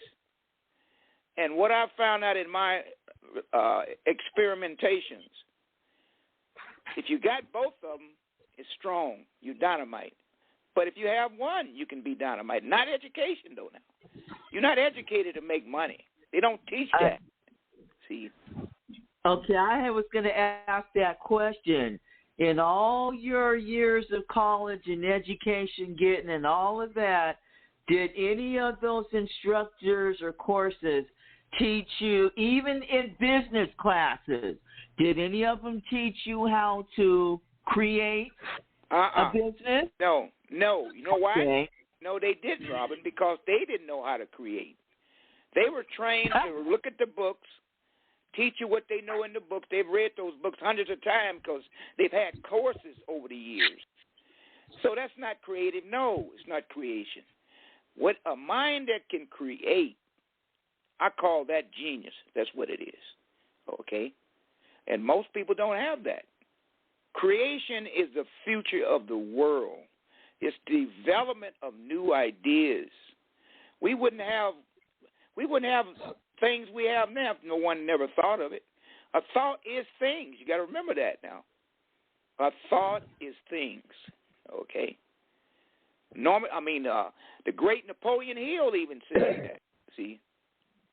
And most people don't follow. They can read that book 100 times, but never understand what it means. Okay. A thought is your life. So right. As a man thinks, so is he. We cannot afford to become bored. A time, none of that. You will lead to your own destruction. There you Guard go. Your there you go. Make thoughts deliberate. Do not let your thoughts become idle. Well, you become stagnated. You become stagnated. Yeah. That's what it is. And that's scary to me. That should be scary to the person that want to get ahead, make their lives a better life for their families and stuff like that. You can't. It's just like really, when you think different from that, think about this. You live in a cult life, because you're following what everybody else thinks, and it's an excuse not to do anything great. I'd rather try and fail than to not try and be safe. Okay.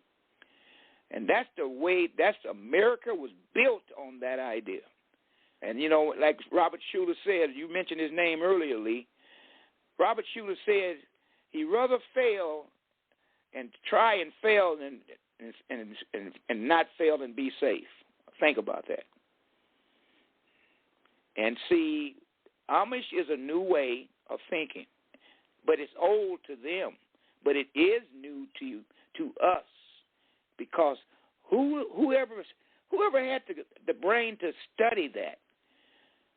Tell me, what do you think, Lee? You answer that question. Or Robin, you answer that question. So who does what? I'm sorry. Who have the brain to think of studying something that's going to make them more prosperous or satisfied in life, better than where they've been?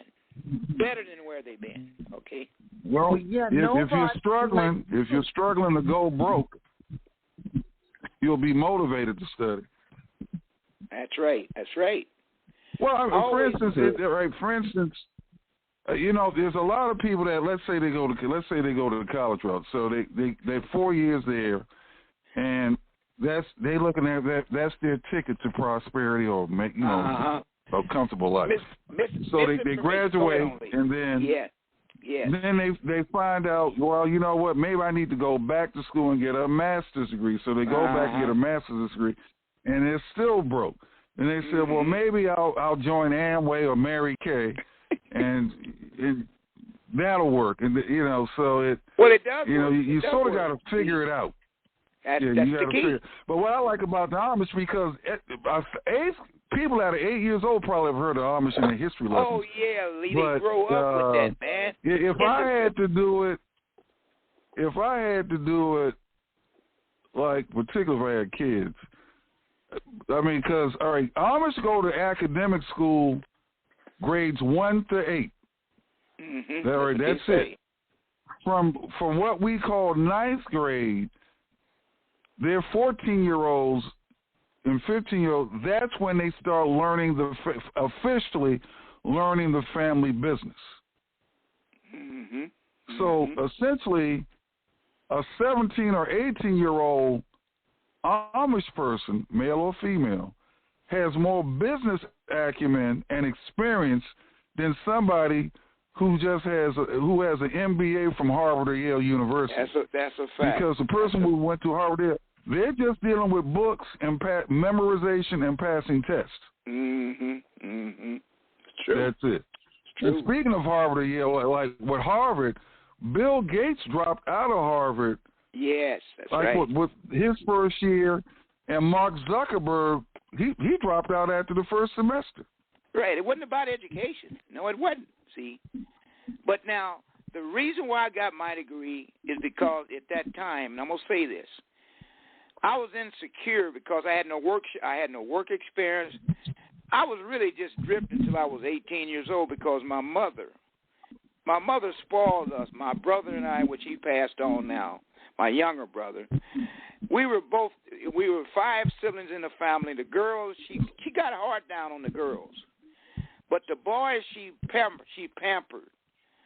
And when I was 18 years old, I noticed that it wasn't a point to say I like being here. No, I was running to get out of there because destiny showed me that I was not going to be anything in life. If I had stayed there, I could have been dead or on the street like the people I grew up around. So I was running to get out. That's one of the reasons why I think I got married at 19, because I was looking for a better future, and that had nothing to do with no education. I'm just going to be true with you. It was wanting to do better. Okay. And now getting back to the Amish book. Now let me show you. Let me go to an area in the book. Collecting debts. You read that part, Lee, about the Amish? Collecting debt? No, I haven't read that yet. There's the more troubling issue for Amish entrepreneurs concern the degree of force they will use in collecting bad debt. During the 1980s, a number of businesses developed what one observer called a major problem with uncollected bills. And it says, knowing that the Amish do not sue, you know they don't sue, do you? Amish do not sue. Some non-Amish begin Albert, you're right. I did pick that up in the book. The Amish, amongst each other, they do not use the legal system. Yes. They don't do it. Okay. Because the legal system can be very expensive. And they know that. Mm-hmm. They know that. You know what? Really, the only people that win in the legal system are lawyers and the court system. Because bankruptcy court, landlord-tenant court, housing court, those are entities. Those are local agencies that make money for the municipality in which they are in. Yes, that's why they stay out of court. Don't you think right? That's they stay out of court. That's smart. That's very smart when you look at that. Okay, because again, go ahead on, Lee. Go ahead on. I mean, it excites me to talk about. Well, here, real quick, before we go to Delmar. The origin of this show, It's My House. It was, I had a house sitter. I got a house in D.C. And so I had somebody that I knew that they were headed towards a shelter there, and they had like a kid like 7 years old at the time, 8 years old, somewhere like that. So I was on my way to Europe in 2 or 3 days. So I said, well, look, I want somebody that I know in the house. So I said, look, all you need to do is you don't have to pay me any rent. Just take care of the utilities, and the internet. But you don't have to pay me a penny. So at that time I was living in Europe like 6 months out of the year for 5 years. So after 2 years, I said, all right, I need the house back. And they didn't want to get, long story short, they actually tried to take the house. So the way they tried to do it is they went through, first because I live in Florida mostly, the house in Washington, I'm 1,000 miles away. So they went to the police at first. The police wouldn't file no charges against me. Then they filed it in court. The judge threw out the case. And then they went to some kind of neighborhood legal services, and then they got them through. And then I had to, I'm up there commuting between here. Sometimes I go up there, that's a lot of, commuting. I spent $20,000 on commuting. All right. I believe it. Anyway, so my mother, who was living at the time, my mother had a great suggestion. Now, because this person's father was a general contractor. This woman's father built houses. Her brother-in-law, who was also a contractor, he was from Ecuador, someplace like that originally, married to a sister. He built houses. So my mother gave me a message to give her and said, look, why? And she was an administrative assistant secretary, and a very good one from what I heard. So she said, suggest to her, get her dad and her brother-in-law to build her a house. Debt free. Okay, and then she run the business and do that for other people. I got cussed out behind that. But you learned something. You taught her something too. And that gave birth eventually to It's My House, the podcast we're on right now. Yeah, you told me that story. So, I remember that. But we got a ministry going that we just started. We announced it, I think, Monday, Robin. Abiding Faith Housing Ministries, where we're taking a page out of Isaiah 65:21. We're going to be teaching people how to build their own house and live in it. That's a need. But let me ask you this question, Lito. When your mother told you to tell her to build her own house, what was the philosophy? Have her dad and her brother-in-law build her a house. But which I thought was an excellent idea. Yeah, that's what I'm asking. That's genius. But what did your mother see in that? Why did she say that? What was the purpose? I don't know. The other thing that my mother said behind that was, because, see, she was headed towards it. Now, how she got in the house was she had gotten kicked out of her sister and brother-in-law's house. And this particular brother-in-law was also a general contractor. My mother also told me that if a person can't live on their mama's couch, you don't want to deal with that person. You don't want to, you know. Now this is cause not. This is I'm in hell's fire at this time. I'm hearing this, but so because she couldn't live with, she couldn't go. She had enough. She had two sisters that she couldn't live with. She had a dad she couldn't live with. Her mother she couldn't live at her house and shit. So there were 5 blood relatives that she. And you know what? I just overlooked all of that because I said, well, I never had any problems with that person. We usually do. We usually do overlook things like that. That's what put me in eviction. That's what put me in eviction business, because I overlooked things when I had 4 plexes and 8 plexes. I had this person, and that I don't know if I ever told you the story of how I got into doing evictions. I was renting a property to this lady, and I had just bought the units, and she was there. She was always a deadbeat. We're living there. And when I came to collect the rent, my manager I had at the time, she always would say she paid the rent. She paid the rent. So I talked to a person that lived in the other units that I had. They said, well, she's been here a long time. And what she does, she'll go to 4 or 5 months through the eviction process. And the day before the police come out, she'll move to another place. She did that 4 times a year. 4 times a year. She lived rent-free when you think about it, see. And but the point is, I said myself, no, she ain't going to take advantage of me like this. So I had a manager. I taught him how to do evictions. That's how we created eviction business. See, if something good came out of that, but look what I had to go through, okay? And but she had a game. She would always tell people, the managers, oh, I paid him last month. And they wouldn't question that, and she would live 3 or 4 months, and she'd get 3-day notice served on her. Hey, what does she care? She's going to move out in 5 months. And that's another thing about, and see, that's why I really don't want to get in the rental business anymore. I really, you know what, look. Yeah, Lee. That's what I'll tired. teach you how, and that's where we have, like I say, matter of fact, our first tour will be September the 9th, which is next month. Nice, that's on a Saturday here in Florida. Nice.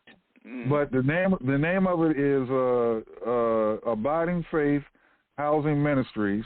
Okay. That's and anybody who's need. interested in if you're interested in earning anywhere from $200 to $1,000 a weekend, pretty being good. one of our tour guides on this, we'll train you in that. Okay. Well, we're going to go through this every week. Yeah. What's that, Elbert? What's involved in that? What do you do? What do you train? What do you teach? Well, first thing because we're everything we're dealing with is in a rural location. We don't do anything in the city. So we train them about how to recognize. Matter of fact, one of the course that we have is your first 40 acres. So we train you on how to, where to go look at property, why it's more economical to get property in a rural area versus in a major city. Mm-hmm. The particular profit centers and all that. And then if you're interested in, now we'll teach people how to build their own. Now we do tiny houses, not big, but you'll learn the fundamentals with tiny houses. So essentially, we try to get as close as the Amish and Mennonite as possible. So we teach you how to build your own debt-free house and using social capital. So in other words, if for instance, if I need a house built, okay, Elbert, would you help me build a house? Robin, would you help me build? Delma, would you help me build a house? People in the audience, would you help me build a house? And then in return, when you're ready to build your house, you don't have to pay me anything because that's using social capital. Right, trading off. That's right. Because a lot of people totally, now in order to, it's Fred Rerun Bear, we were friends when he was living, Free Run on a TV show, What's Happening. He had his thing that he went by, relationships are more important than money. That's right. Okay. Right. Although you might be able to convert those relationships.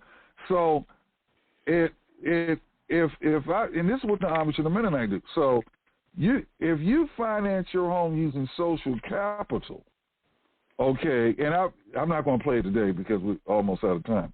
It's the Nine Friends audio that I played a gazillion times.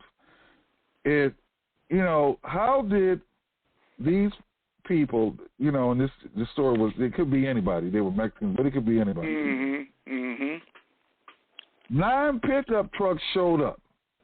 So you got to figure there were at least 2 people per pickup truck. 9 times 2 was 18. So this guy had 18 friends come over, and they came over with their refreshments and their water, maybe beer, pizza, food, or whatever. And they fixed up a house that had been vacant and run down for years. They fixed it up to be brand new in less than 12 hours. Wow. That's social nice. capital. That's nice. But that's the same thing that the Amish do, that the Mennonite do. Yeah, they do. You don't have to be do. Amish or Mennonite. No, you don't. So with abiding faith, housing ministry, we'll be teaching people. So I'd rather teach you how to build your own house. Right. Than rent to you. Smart. That's right. That's right. Now that's helping a person. I can see the reason in me that. Right. Mm-hmm. But then again, it's not on you. You're not suffering while you're helping them. That's the medium. No. Right? And on top of it, and they're going to have a whole new mindset. As Pleasant Stephens, who used to be on here on a regular, they have a vested interest in it. Mm-hmm. Okay, they have a vested interest in it. So, and if they decide to rent it out, okay, then their thinking's going to be different. But the person who cussed me out at that suggestion, okay, now because you got to think about this, we have been indoctrinated by the state, by the church, and by the state-sponsored educational system for 12 years on work for somebody else. Work for somebody else. It's drilled into our, That's so sad. it sad. it used to, you know what? A person who was a Kunta Kinte, who was brought in this country at 17 years old, he was more educated on how to feed himself by growing his own food and building his own hut more than the average person in 2023 who just graduated with an MBA from Harvard University. Well, what's wrong with that picture? That's right. It's a good point. But it goes to show you, it's the drive. Delmar, you had a comment? Delmar, you had a comment? One about the Amish not suing. The scriptures teach that Christians should never take each other to court. They take the law. That's one point. You never sue. Christians never take one another to court. You just take the law. The other point about the education, I lived in Sydney, Australia for a while, and my host taught me, and the young son who had over there, when you finish high school, 12 years, unless you go into a profession like law, medicine, something, that's the only reason you go into a higher education. Right. Our system here is you got to get you got to get a master's and PhD just to make a living. It's a con or rip-off. That's what it's all about. Another thing I learned, most people, they say, after they get a college degree and get a job, they function at an 8th grade level. I believe that. I believe that. All this education stuff is just money. People paying these folks make a bunch of money off of train people to work for somebody else. But again, other countries say, no, you don't need that. You have to be a lawyer or a doctor, some other profession. 12 years are all you need to make a living. But you know what you just said, even a doctor or a lawyer, they're working for somebody else. You know why I say that? Because they're running something by themselves, and if they get sick or can't work no more, who takes care of them? You gotta have a business that works whether you there or not. That's what true wealth is. Something that goes on and on and on. We had a guest on yesterday. He's a returning citizen, ex-offender, and he runs his corner store. It's highly automated. Mm-hmm. He's not there all the time, see, the reason. Right. And a true wealthy person, and true to their being, they don't have to depend on the next day. Am I going to be well tomorrow? Can I go to work tomorrow? Work is something you create, like I was telling you earlier, and it's assets in essence. Money is made in assets, not wages. That's a fact. Okay, you can see high-paying doctors. They're making $500,000 a year, and they broke the next year. But if you take that $500,000 and put it, go ahead on. Yeah. Hold on, let me cut in real quick. Now, because it seems like we're beating up on the education stuff, I think we got a college professor on the line now. Cause he taught college on the university level. We went to school together in Texas. So if he would like to, Willie, just press 1 if you want to chime in on it. Now, let me put this out here as a plus for state-sponsored education. All right, knowing what I know now, okay, if I had to do 4 years of college over again, I would have known the value of networking more than I did when I was actually in college. Mm-hmm. And I would also be looking at, emerging industries. As a matter of fact, let me share this story with you. My major in college was mass communication, electronic media. Mm-hmm. So when I graduated, I went back home. Now, I went to school. My school was in Canyon, Texas, all right, in the Panhandle of Texas. And Canyon might have maybe 14,000 people that are there today. So it's a small town. It's a small college town. All right. So, when I went there was no such thing, because I'm originally from Washington, D.C. So when I left, when I graduated from high school in 1976, there was no such thing in Washington, D.C., metro area, or Baltimore, Maryland, as cable television. I had never heard of the term until I got to West Canyon, Texas, and they had cable television. Now, I graduated in 1980, and they still didn't have cable television in Washington, D.C. Okay. D.C. was like one of the last places on. So, now, I was looking for a job in mass comm.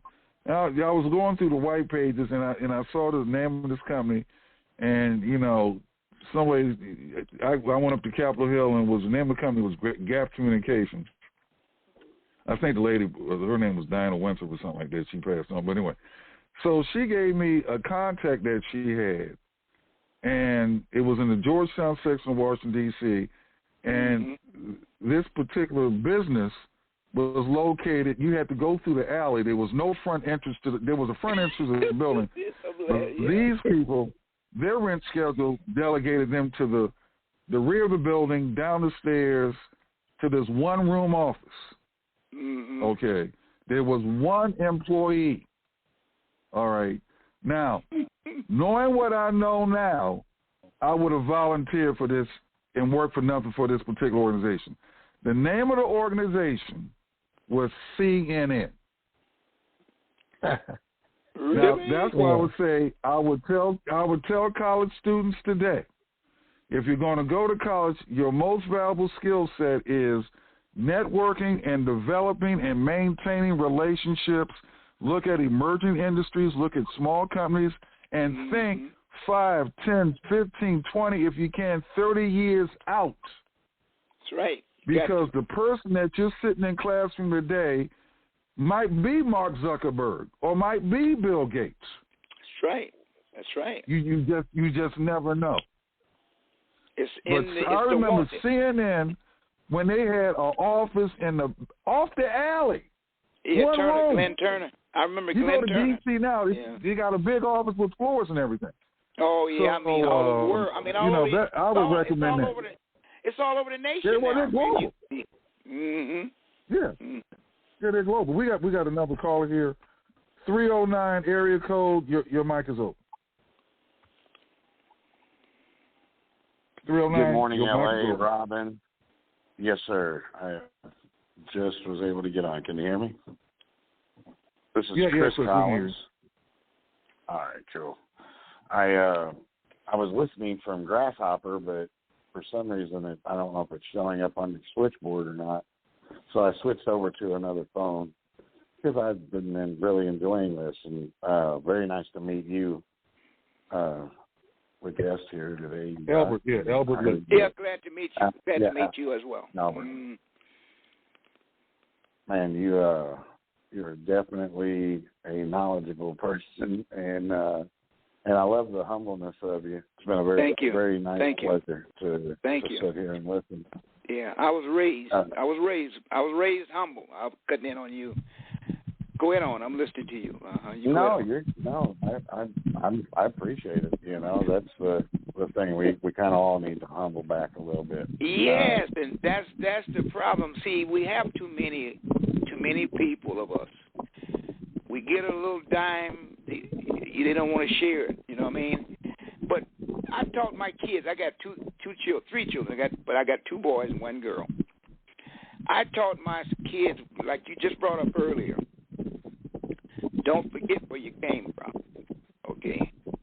And my mother used to bring that up to us when we were growing up. She said, you know, most people fail in life because they forget about the beginning, the foundation.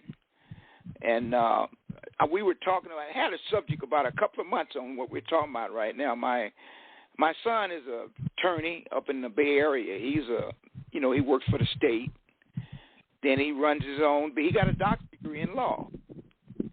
But then my wife, we all went to his wife went to my high school, same high school, Washington Union in Easton, the rural area. And they both work, and they do well together. But my son runs a side business called Passing Down. It's a 7-on-7 manufacturing. He started that before, I can't think of the football player, just retired. He's doing it now. But my son told me this one thing, and it made me feel good. He said, Dad, you know one thing? You taught us we can communicate with anyone, whatever they are. People are people. And I've had relatives get doctorate degrees. They stuck up. They don't want to speak to people. Those are the ones that fail because they cutting the main thing out is socializing. Okay. And that's why I always said I don't care what I've done in life, and I've done quite a bit, but I'm not on the ego because what I've done speaks for itself. And I'm glad you called in to tell me that. I'm very happy to hear that. And college is not everything. That's why I brought it up. But it's for the people that can't help themselves, but it's not people to stay in that slump.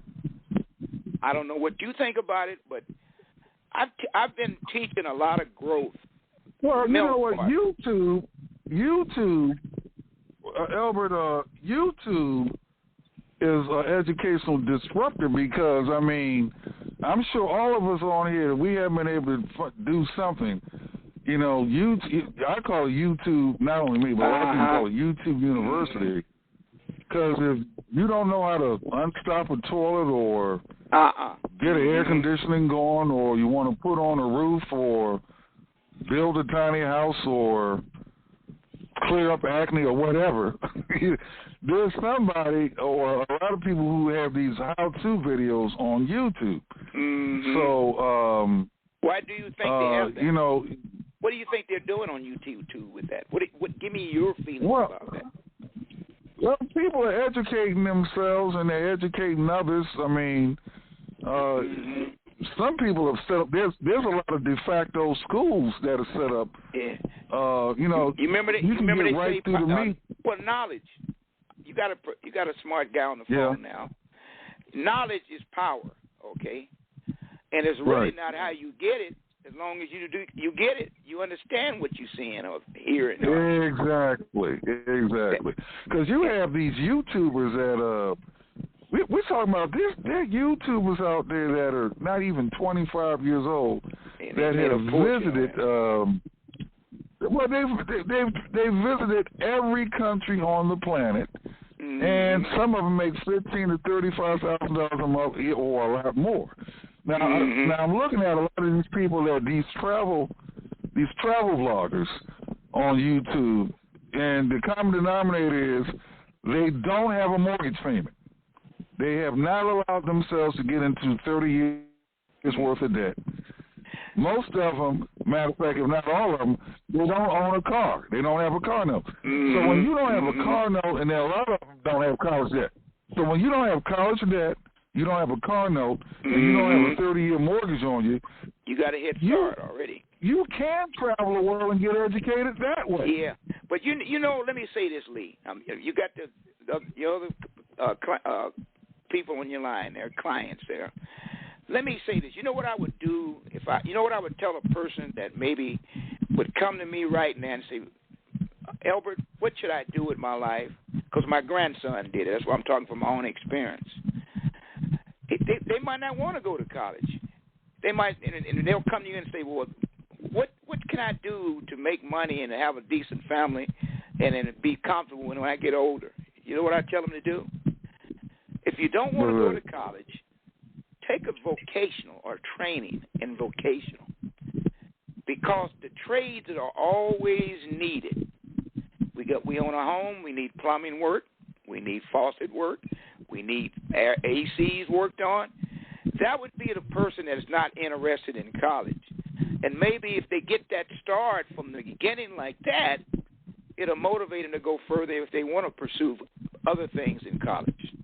But you got to give them some motivation to get them started. My grandson came to me about 10 years ago. And believe it or not, he's 33 years old now. He came to me about 10 years ago, and he had came from San Jose. And he had no job experience, working in cafes and just stuff like that. And he started singing one group that he was singing with, but we were coming home. I was driving, and he was in the car, my wife and I. He was talking about the group. He said, Dad, Grandpa, what do you think about the group? I said, the group sounds good. I said, what's going to happen if the guy, the main singer, what are you going to do? I think he really thought about that. And then he come back about a week later and said, Grandpa, you know what I'm going to do? I'm going to start singing for myself. And he can sing. And now he's down in L.A., California, because I told him to get out of Fresno. And he's made it big down there. And he gives gigs when he wants to. He's running things down there. And I just talked to him the other day. His birthday was the other day, and he called me and he said, Grandpa, you don't have to worry about me no more. I'm comfortable. But that's what shows me his growth. It's not about the money. Like somebody said that earlier. I think Robert did. It's the progress of what you can accomplish. We all are put here on this earth to provide, to cherish people in the right frame of mind. And I think I'm proud of him. But when he came to Fresno to live, he told me, I didn't know this, but he said, Grandpa, you know, I was almost in a gang. He said, I was mad at the world, he said, when I was living in San Jose. And I worked with him for about a couple of years after he got here. And he made it big in Fresno. He made it pretty big. Everybody knew him in Fresno. I said, but now, Zoe, it's time for you to move to the bigger media.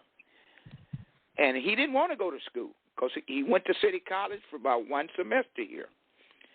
And he said something I never forgot. He said, Grandpa, I said, why did you drop out of school, Zoe? He said, Grandpa, I know more than those professors know about my music. I know what I want to do. But what am I going to say? He had to follow his dream. And wherever you find it, follow it. And what if I would have said, no, you got to go to college, finish City College? And he wouldn't have been happy. So you got to let a person find their niche. You have to. Go ahead on. Yeah, I agree with that. And the way, particularly with the internet now, information, like we're talking in real time. So we can act, somebody can throw out an idea and we can act on it in real time. Whereas with, matter of fact, I want to pick this up next Friday. Amish Enterprise will pick up from where we're leaving off today, because I want to bring on hopefully we can get him on, a college professor, a friend of mine, because he can tell you how colleges operate with course selection, curriculum, all that. Because, like, with a college, there's a bureaucracy there. So a lot of the information that you might get in a college textbook might be outdated. Right. Whereas, that's true. Like I said, what we're talking about right now, we can, well, matter of fact, Robin did it. Robin, 2-3 weeks ago, whatever it was Mm-hmm. it was less than a month ago, Robin formed her own town, Maventown, which is in Texas. That's she creative. did that in real time. Robin, you still there? Well, she might have stepped away. Anyway, but you made a statement. What have her share? She's there. She's there. I hear. Hello? Huh? Yeah, Robin, so how quick? You set up Maventown like in real time. How long did it take you to set that up? Okay, so the first thing I did was get a EIN number. So that was 10-15 minutes on the internet, IRS.gov, and then once I got that, I went to Ink Files and went through the process of submitting, registering. That took maybe 5-10 minutes. So we're talking under 30 minutes. That's creative, Robin. That's creative, Robin. That's genius. She did that in real time with no college courses. Well, that's why you made a statement earlier. The Amish, they don't only get to the 8th grade. Why do you think it's that way? They don't need no more education. Not to what they want to do. They know no book education. Yeah, that's what I'm saying. Look at Robin. Robin came from something that no one would have ever thought of would happen. Never. See, that's why success like that, it creates more success. Okay? And when people catch on, they catch on. Okay? What can now, also, Robin, hold on, before I give more credit to Robin. Now, Robin, her Maventown is a 2-acre town. We call it a micro town. Chris Collins came up with the name micro towns, that particular niche. But now, Robin, how long did it take you to come up with Abiding Faith Housing Ministries? About the same amount of time. And then we rolled that out on this past Monday. Once I did the processing, I submitted it. Then it took the registration to the state registration to process. It took 2 weeks. 8 days. Very creative. Very creative. And then we booked the first tour, which takes place next month, September the 9th. That's the first tour for Abiding Faith Housing Ministry. That's where amazing. We help people buy acres of land and build. So that basic, Robin set all that up. She set all that up. Lee, but that's in real time. She did it in real time without going to college. That's the genius, Lee. That's why I said, if you got ideas, you got money. You got ideas, you got security. You got ideas, you're a complete person. That's what it is. And ask yourself, always asking yourself questions. What can I do? How can I do this? How will I do this? Well, okay? Always be, like you say, Elbert, push yourself. Come on. Yes. Come on. Yes. Now, what do you got to do?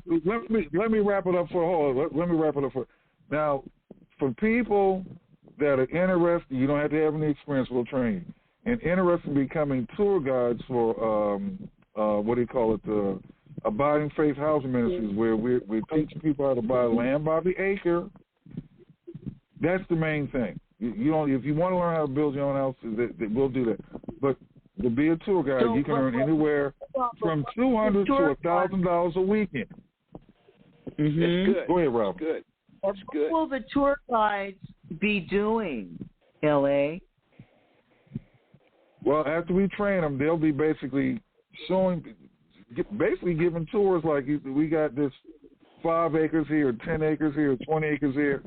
will be training you on how to basically educate your people that are interested in buying. Let me ask you a question, though. Let me ask you a question. Yeah. I'm cutting in. Now, in your part of the country there, living state, is there any license involved when you start showing other people homes? Not to be a tour guide. Not to be a tour guide. You do not need a license.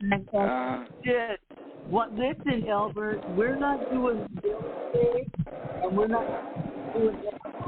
That's right. That's religious. That's right. You said it makes a difference. Right. We're not proselytizing or nothing like that. That's good. That's a very good idea, though. Seriously. Passport to the community, and there'll be membership. So their passport will afford them a certain amount of space where they can abide their residence, their housing, their business. That's a very good idea, Robin. Very good idea. So there's no real estate transaction. There's good. That's a very good. But see, now, look what you created already. You don't think you're going to draw some interest with that? Well, like I said, you can earn anywhere from $200. If you're looking for a side hustle, a weekend side hustle, you can earn anywhere from $200 to $1,000 a weekend. That's good. So that's a motivator right there. See? Yep. And people can make a living, make a decent wage just all in a weekend showing being a suicide force. So, Elbert, let me tell you what I'm doing with Maventown is I'm going to build an amphitheater, an outdoor entertainment, so that your grandson can come and perform on my stage. Well, see, I think because you got an idea. We talked about him before. I think I told you about him, didn't I, Robin? I think I did. Before I was doing some work with him before, That's right. That's right. So, and then I'm also going to build a movie and film production studio, like a Studio City, if you will. Boy, see that I love the dreams. What you're talking about, Robin? Because most people can't say that. They don't know how to dream like that. See, and that to me, you're the true banks and the money makers. Believe me, that's what it's about. That's what it's about. Well, look, everybody, we got to wrap it up for the day before Blog Talk kicks us off. So, Elbert, I'm going to let you have the last word for the day. Is all your audience there still? All your audience? How many they're still here. Yeah, they're still listening. We're here. Now, they know how to get a hold of me again. Do everybody know how to get a hold of me? Well, put it out there again, Elbert. Okay, you can reach me under my email, which is LELB as in boy, ERT. My name's spelled backwards, actually. LELBERT11 at yahoo.com. You can get some of my other books, or either you can go on the internet on the Amazon and look up my name, or look up the name of the book I put out there. Strive to Arrive. That's Strive to Arrive. Yes, Strive to Arrive by Elbert Lee. Yes. It's and the first part is, and I've written 5 books. I got one on how to make money 24 hours a day. That's the first book Lee talked about. That's I got the first one. I got that in PDF, Lee. I'm gonna send you a copy of that. Okay. All right, great. And because I redone that book over the years, and then I got. Okay, I like to read the updated one. Yeah. Okay, but now, what do you want going on, Lee? I know you're on a time limit there. Well, all right. Well, we'll wrap it up on that. And Elbert, if you're available next Friday, because the book people, here I'm giving y'all an assignment. The book that you can order from Amazon is they don't have a Kindle version. The name of the book is Amish Enterprise. Amish Enterprise. That's the name of the book by Donald B. Crable. That's Kraybill, one word. and Stephen N. Nolt, N-O-L-T. Amish Enterprise. This is part 1. Now, next Friday, we're going to get into the book. Yeah, that's a Bible. We introduced the book today, but we really didn't get into the book. So yeah, the way it's our official certain things. The textbook. So thank you, Elbert, for calling in. Thank you, everybody. All right, enjoyed it, and everybody have a good weekend. Yeah, we enjoyed it. All right, love you guys.